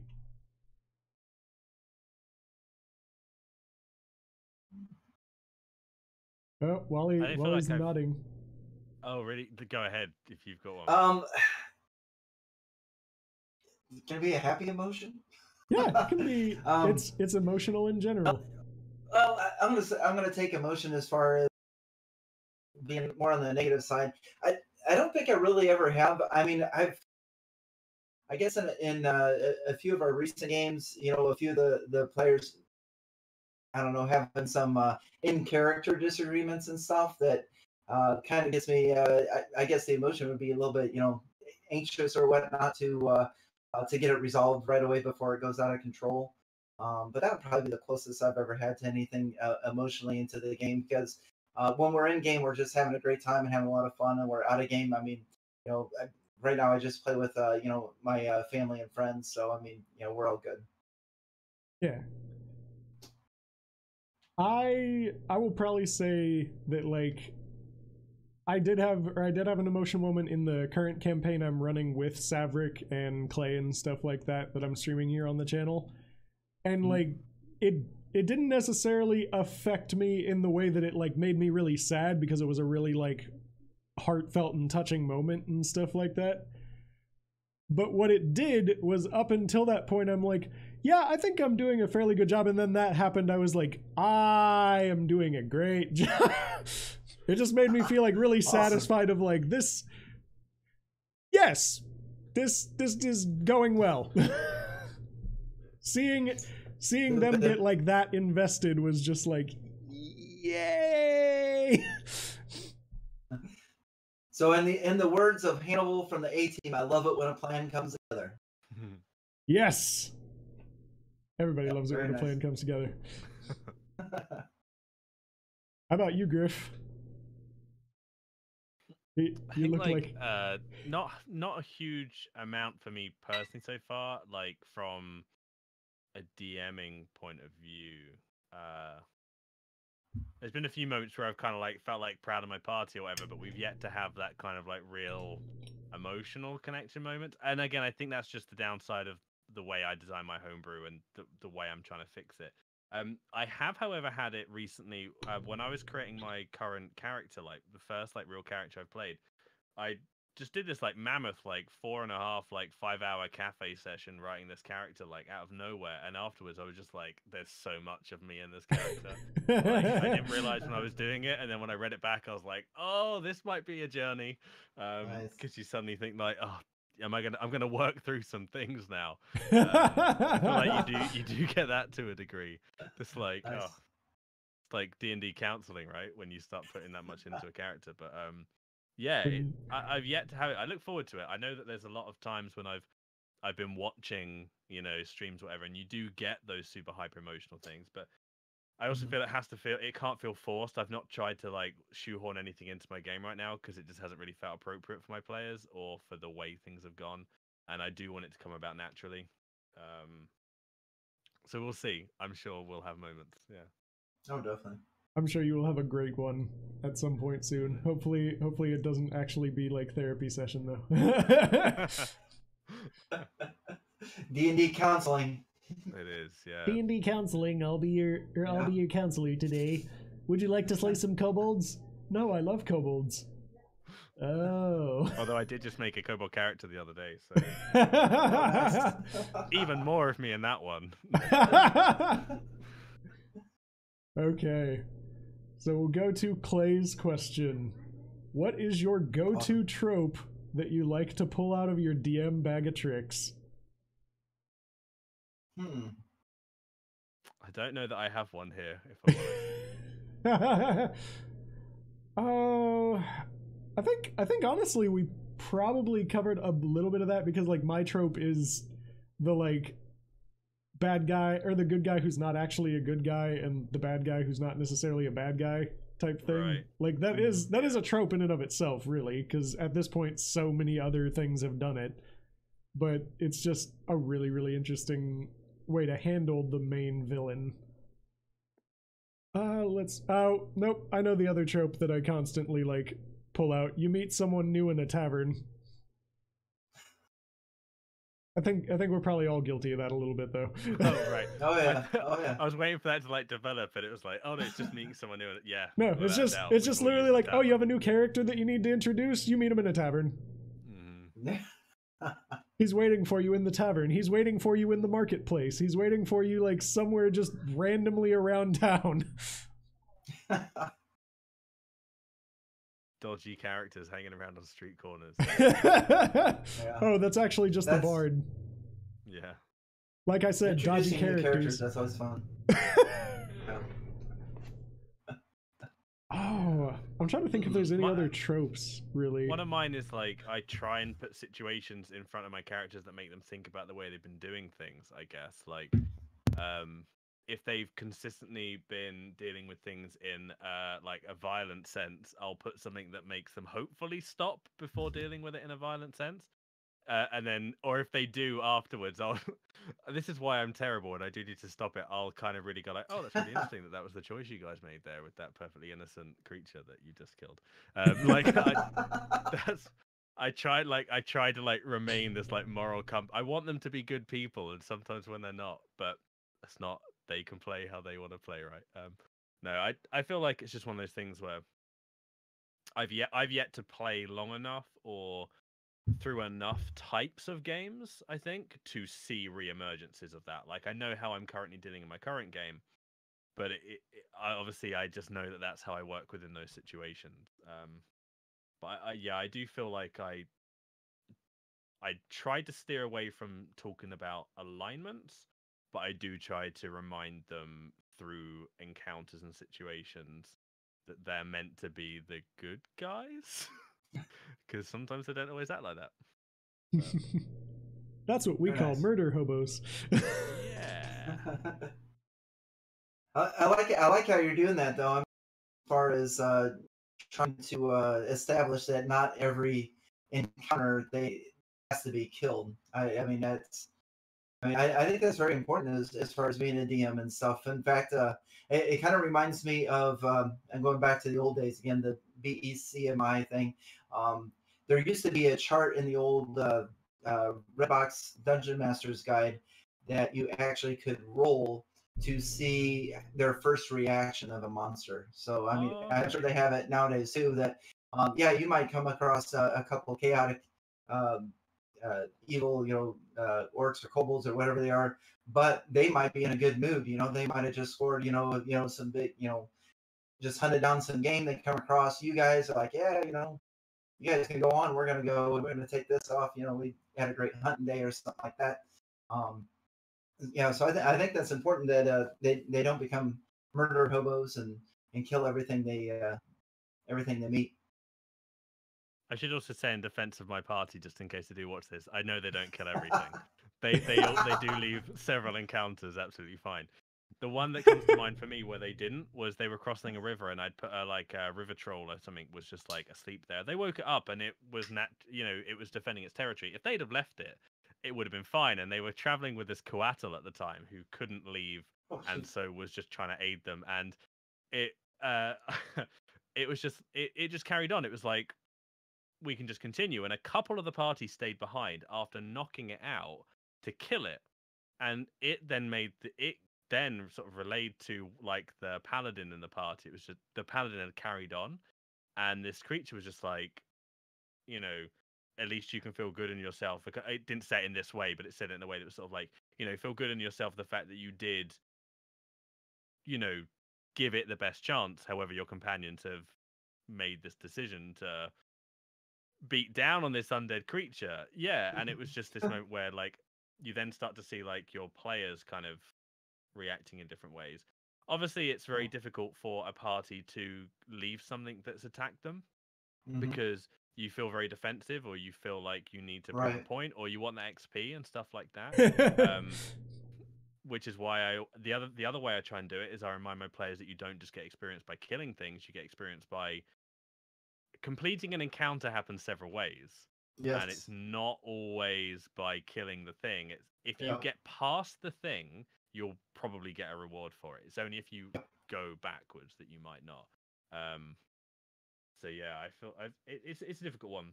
I feel like I'm not fully sold on what my tricks are, but I've got a few little things. Oh no, Saverick with another really, really good question. And this one, I'm assuming he's saying we have to answer it like quick fire, so that we don't try to right. think about it too much. What do you feel is your strongest DM quality, and what do you feel is your weakest, and how are you trying to correct that? So, strongest... You go first. Yeah, strongest for me would probably be, I like to feel that I'm really good at like planning out how the world's going to evolve once I like set up the world, because then it's, you can do whatever the fuck you want, and I have everything just... I have branching paths for everything you could possibly do, and the world will just keep moving on. As far as what I feel is my weakest, I would probably say description. I'm fucking awful at being very, very descriptive. Like, I get a little bit descriptive, but I don't do the, like, Tolkien level description where it's like the trees are green and mossy.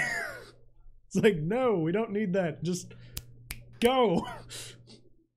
I do feel that I could probably use a bit more work trying to make it a bit more descriptive so they can get a better image of their mind of like what's going on, rather than the very vague, you know, like this guy cloaked in a black cloak just shows up. As opposed to like, that's a he's difficult tall. middle ground to find though, because you don't want to be talking so much that they never get to do anything or whatever. Like, yeah. You don't want to be Tolkien descriptor. I love J.R.R. Tolkien, but oh my god, sometimes you need to stop talking about the colors of the leaves. How about you, Griff? My weakest point is sometimes I can get a bit defensive on the side of what they're fighting. If I feel like my party is unjust sometimes. Like there was a room in the Temple of Tomoa-chan where they wake people up from like a century-long slumber, who in their way request kind of penance for it, and my party were just like, no, we're just gonna kill you. And I was like, and I don't say anything, but I'm sat there like, you've just gone into this room. You've woken up these centuries-old people who've been sleeping here. They were minding their own business. You touched them, and now you're going to get up in their face because, like, I don't know. Like, sometimes I have to stop myself from, like, getting too attached to the enemy. But how dare you? I know. Just think about what you're saying sometimes. My strongest recently has actually become, I used to really over-prepare stuff. And a couple months ago, I decided I was going to do away with that, and I started improvising every session. Oh my god, it's so much fun! Right, thank you. Yeah, definitely. I really enjoy it. I'm actually surprisingly okay at it, and I feel I need to balance it a little bit, like maybe one or two little notes. But yeah, it made such a big difference to the game as a whole, I think. I do think there is room for planning and stuff, but I was trying to plan everything, and I can't do that. I can't maintain that. So going in and saying like, show me what you got and we'll go from there was a really good move in my opinion. Very nice. Yeah, I think as far as planning, like it's very easy and kind of important to just improv as much as you can, because then it just lets everything happen in the way of the moment. The way that I typically handle prep, because I'm doing online stuff, so you obviously have to prep maps and you have to prep other things. Right. Yeah. Because it's a little bit harder unless you're doing pure theater of the mind. But when you do a dungeon, you want something visual that they can be like, okay, what am I looking at? So that they can actually see it. But most of my prep work, like before I even started the campaign, it was like 3-4 weeks of prep work just so I could lay the ground setup for the entire world. And then it's after that point, it's like, okay, we're good to improv all day, every day. Well, this is the thing. You do need a framework to build upon, obviously. You can't necessarily be like, you're in a field and everything will just generate from here. Yeah, you kind of need to know structures and stuff, right? But yeah, it's finding a middle ground. And everyone's different anyway. I think that's the thing. Like, some people just don't do improv because the brain doesn't work in that way, there's like there's a lot of fear with improv as well, because what if I say something that changes my world in a way I can't fix? And like that's quite a scary thing when you've spent all this time creating a world What if I misspeak? But by the same token, if you create this entire script for your person, as I was not entirely in that mindset, but I was writing things that people would say. The problem is what if they don't ask those questions? And then when, it's just difficult. You got to find your own rhythm, haven't you? I think. Yeah, absolutely. All right, Definitely. Wally, the person who has had the most time. What were we talking about? I don't remember. I would have to say my strongest point is the improv stuff. When I was younger, I used to play a lot in the 80s and 90s, and I would draw dungeon maps all day long. I'd be creating my world and everything else. Since I've restarted, I'll drive to work back and forth, be like, oh, this would be cool if we did this, this, and this. If the players decide to do this, okay, I can see it going that way. When it's game time, I just put the mat out and we just start the story. It's just been fairly confident in myself that whatever they decide to do, I can react to and I can create around what they want to do. So as far as that would probably be my strongest point. My weakest would be role-playing NPCs. I need a lot of work on that. And that's where I enjoy watching a lot of the YouTube videos and stuff to see how other people role-play their NPCs. It's mainly just put myself in their shoes and trying to think from the NPC's point of view, I guess. But just don't do it too much. That's my problem. Yeah. That's great advice. I mean, yeah, I definitely, there's a fine line there. I mean, I don't want to overact and stuff, like have the jeweler, the jeweler of the town, tell his entire life story and stuff like that. But I want to give just enough where it questions the players and they interact and stuff. But yeah, definitely something I've been working on. Nice. Okay. So Solubon has a question. I think I get what he's asking. I believe he's asking, what advice would you give to a DM?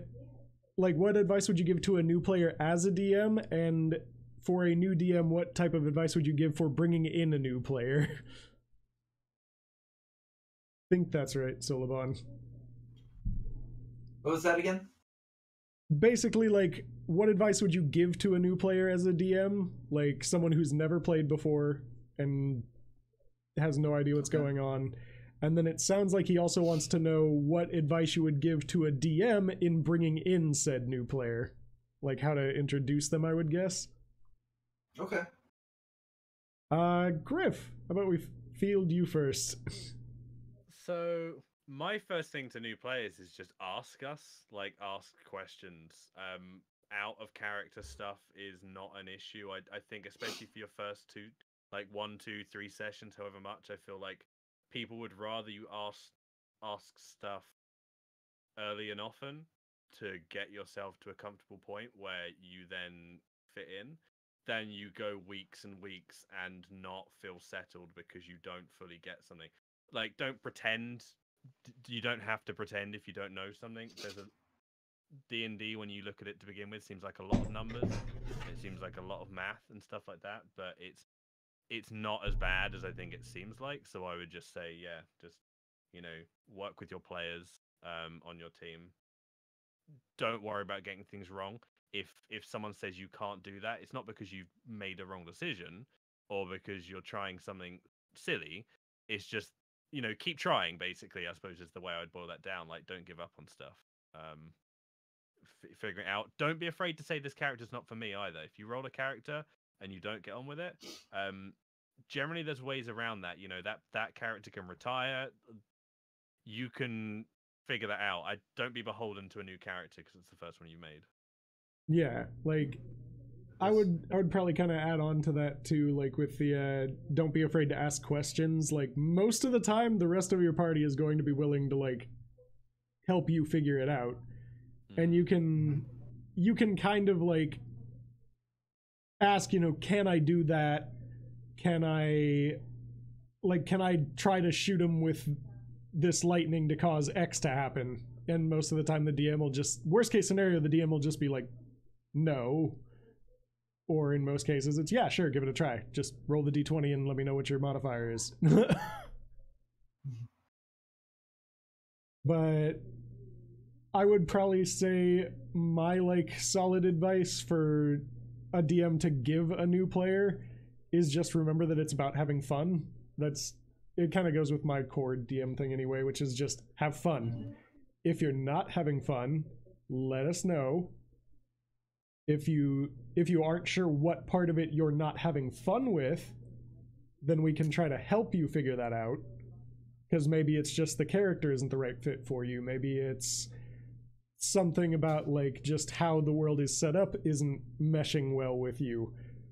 Maybe you're just not understanding the roles and you're getting frustrated, and there's ways around all of that. It's just helping to figure it out and not being afraid to let us help you figure it out.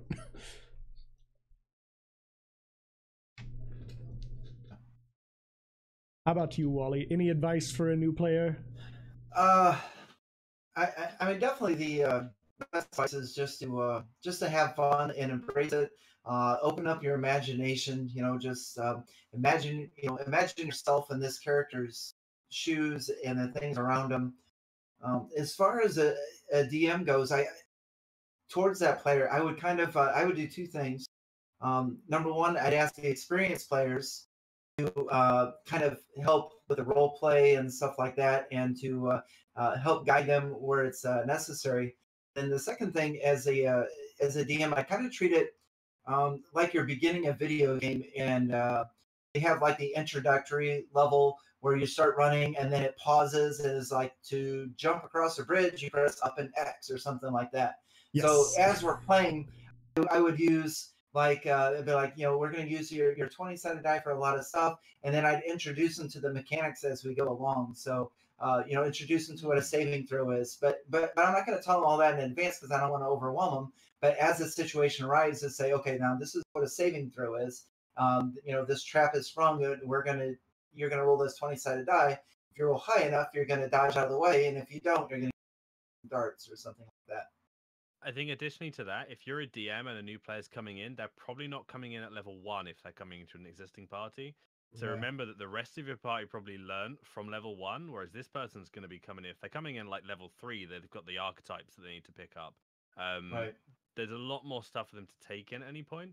So you might want to think about just throwing in extra situations and encounters that maybe wouldn't have been there before, to give those tutorial moments, to give those, this is a very basic situation where you can do X, Y, Z. If you can have like a little one-on-one, or like take a couple of your group aside and like get a little like session 0.5 or whatever in there for them, that would be perfect as well. Try not to put too much pressure on them with like, this is the session where we save the world and this is your first time playing. You must know everything. Yeah. Oh yeah, I definitely agree. I mean, and no. Well, yeah, you could do a normal attack, but you do have this ability that would work as well, and introduce them to it. So yeah, totally absolutely. I also wouldn't necessarily like say prevent them from playing one, but I recommend for new players to play something that's more a martial class, because there is way less shit you have to deal with. Like the first two primarily being fighter and barbarian, because those are like the most straightforward you can possibly be. Your job is to go in and punch something in the face. But the other thing that I would probably say, like depending on your group, because not every group is the same, but like our group recently had a person who had never played before. We kind of brought him into the game at like 5th level, somewhere right around there. And like we helped him as a group make a character. We basically like just, well, what do you want it to do? Like what do you want to be? What do you want it to do? And then we kind of like piecemealed it together and helped him figure it out from the rule books and stuff like that. Oh, there you go. New campaign start at 3rd level.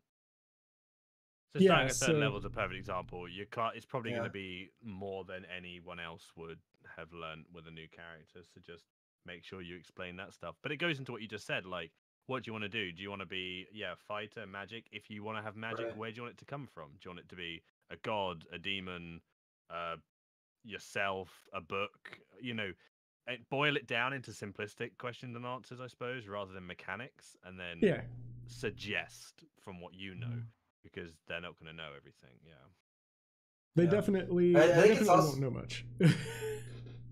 Go ahead. I think it's also important to a brand new player to give them an important part in the storyline too, to something that, you know, where you're looking. I mean, because I play, you know, in real life tabletop, to just look at them and, you know, and give them, you know, something very, very important that's all them, to include, you know, include their character and let them make some decisions that affects everything. Most definitely. Good point, actually. Like, I feel like that's the big thing about, like, depending on what type of campaign you're running, figuring out how to get them as part of whatever narrative is going on is, like, the biggest thing that you can do. And you can even use that to make them, like, something that's already happening. You can kind of bring them in and, like, make them an agent of whatever faction they're helping, and, like, make them already a part of the world that they were just there, as opposed to, like, you showed up from somewhere else and now the party's just supposed to randomly trust this guy that they met. They're like John Travolta in that gif that goes around where he's, like, holding his coat, like, looking around, like, just trying to figure out what the hell's going on. Yeah, they actually come in with knowledge and they can be like, oh, I actually know the answer to this one. No, that's even super engaging. And that's the other thing, because then, like, when the player is asking questions, you can also just kind of be like, yeah, you know about this, and they can even feel useful even when they aren't quite sure how to do things yet, because they have this knowledge of the world and the area that you're in. Like, they still serve a purpose. Definitely. And that way they can just be like, oh yeah, I'm being helpful. Yeah, there's nothing worse than feeling like you're just there. Yeah, I'm also here, so sure. I just showed up and now I guess I'm getting dragged around to save the world. Yeah. And that's how else, like, martial ones really help in the beginning as well, because it's really easy to just say, you know, like, here's this random, like, guard that is from my personal bodyguard. Here you go. Yeah. Trust him, I say. Enforced, yeah, that never goes wrong, being told to trust someone. I promise he won't stab you. That's exactly what I expected to do now. Okay. Clay has yet another question. Session 0, how do you feel about it?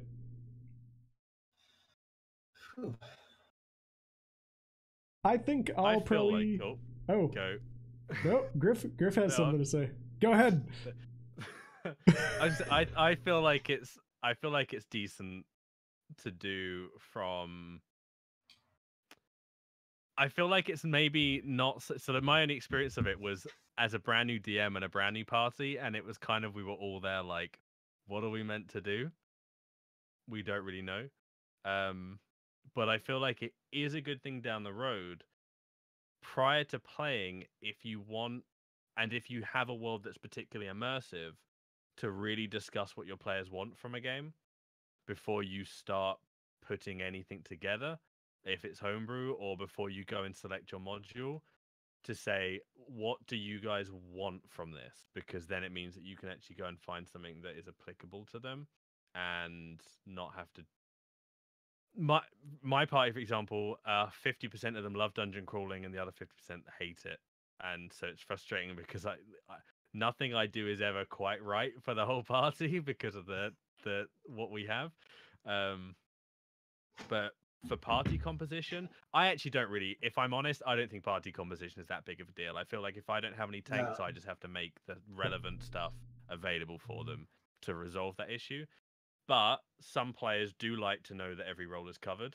They feel like, and that's a great situation to do that. Or they might want to be brother and sister, or they might want to be long lost relatives, or they might just want to be friends. It's a great chance for people to discuss that. But I don't think it's essential. I don't feel like every game needs one. I feel you generally probably could tell everyone to make a character, turn up, and that'd be fine as well. Mm-hmm. I would probably say that, like, Session 0, really the main strength of Session 0 is the figuring out what everybody wants from the campaign, because then you can kind of like figure out what type of tone you're going to set with it. You can figure out what type of planning you're going to need to do, and you can try to make sure that it's fun for everyone involved. Unfortunately, Griff, your party is split, so you just have to have moments of each for both of them. This is it. Yeah, I just can't literally stick them into like the, what is it, Team of Horrors, whatever it's called. Like, there you go. It's not gonna go down well. Like, I would probably say like that can really help solve a lot of issues before they ever become issues. Because if you do session 0 and every single person says, I hate dungeon crawling, right, then you don't ever send them into a fucking dungeon crawl. Like, you might have one that exists somewhere because if they find it, whatever. But then that's their prerogative to just, like, leave. Just like, this place looks like it might be really, really long and confusing. Fuck this shit, I'm out. I think it's also important for you as a DM, right, to sort of go with what you have in mind, because I don't know how often this happens, but sometimes you might have a session 0 and go, maybe I'm not the DM for this party, because good point. I think that's just as important as the players feeling comfortable. Is like, you're also going to have fun, so it's a really good opportunity for you, or sorry, you're going to want to try and have fun. It's an opportunity for you to figure out who they are. You might get on with people they might be your best friends, but if your idea of what D&D is differs, that's probably worth finding out then. That's a great point, because in my mind as a DM, I mean combat's a huge part of it, and Dungeons and Dragons, I've always loved dungeon crawls and stuff like that. I mean, a dungeon doesn't have to be a dungeon. It can be a crypt, it can be an abandoned castle, it could be things like that. So if I were to be in a session 0 and they're like, well, yeah, we don't want to fight anything, or we don't have to have combat or that, well, it's like one of my favorite parts. I love running monsters. I love the encounters. I love describing combat and rolling dice. And yeah, I would be like, well, probably not going to be able to play together or something like that, but as far as me personally, my session 0s usually include people that I'm bringing into the game. I don't have a whole lot of experience with players that have a lot of experience, I guess. So what I usually do is I'll get together individually with each person.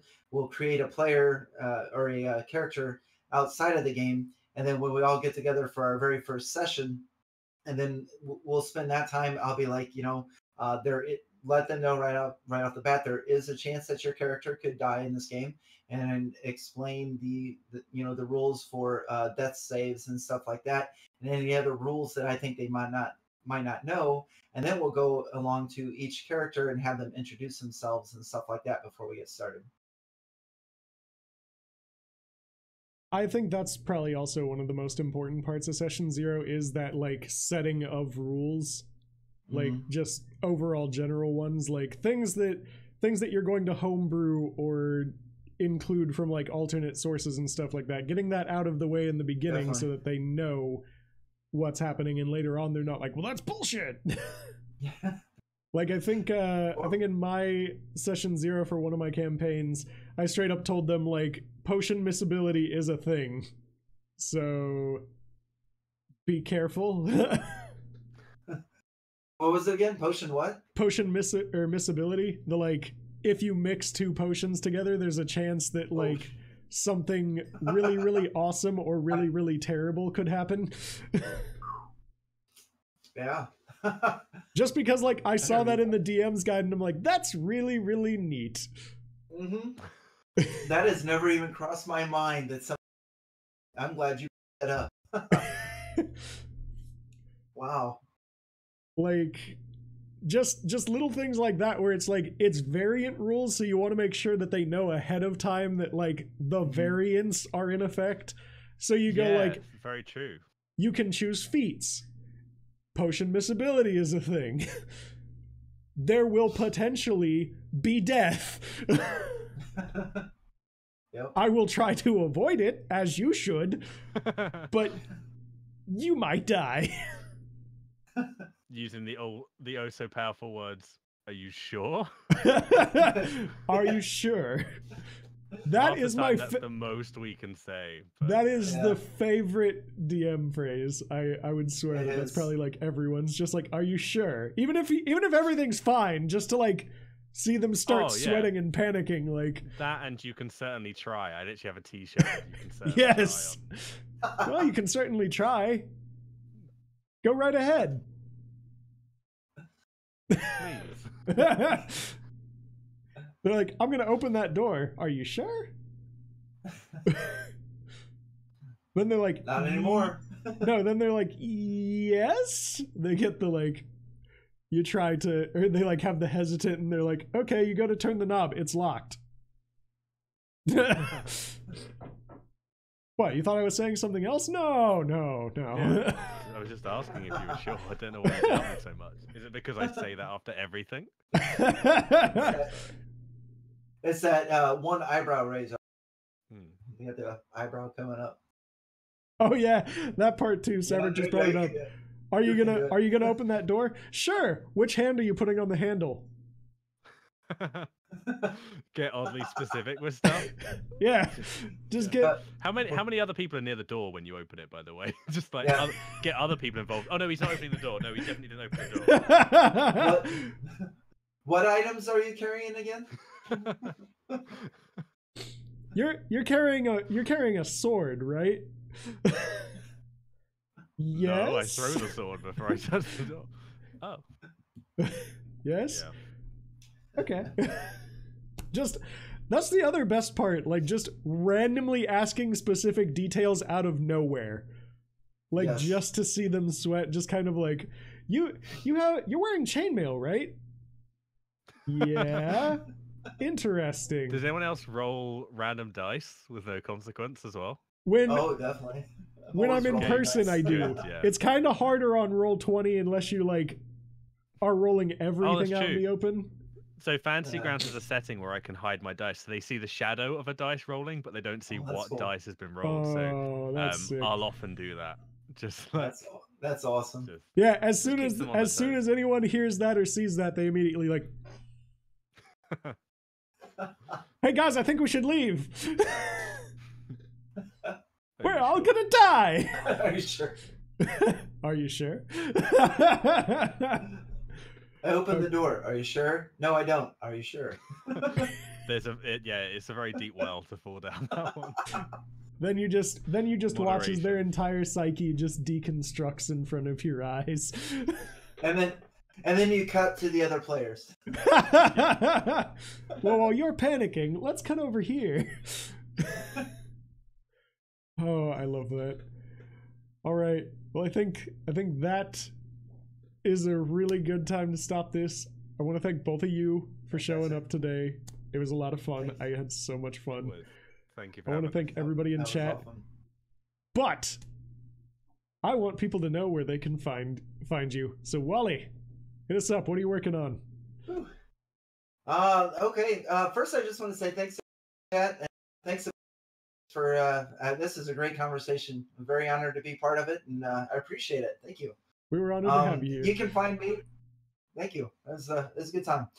You can find me on YouTube. It is youtube.com/C/Wally D.M. And I have seems to be my puzzle videos are pretty, so I have a lot of puzzle videos on. And I'm also part of the Twitterverse at Wally D2. Also, I can attest his puzzle videos are fantastic. You should go watch them. Thank you very much. They're amazing. Thank you very much. Appreciate that. Thanks. Griff, what can we do for you? What you doing? Also Twitterverse at Gryffoleon, as is on screen.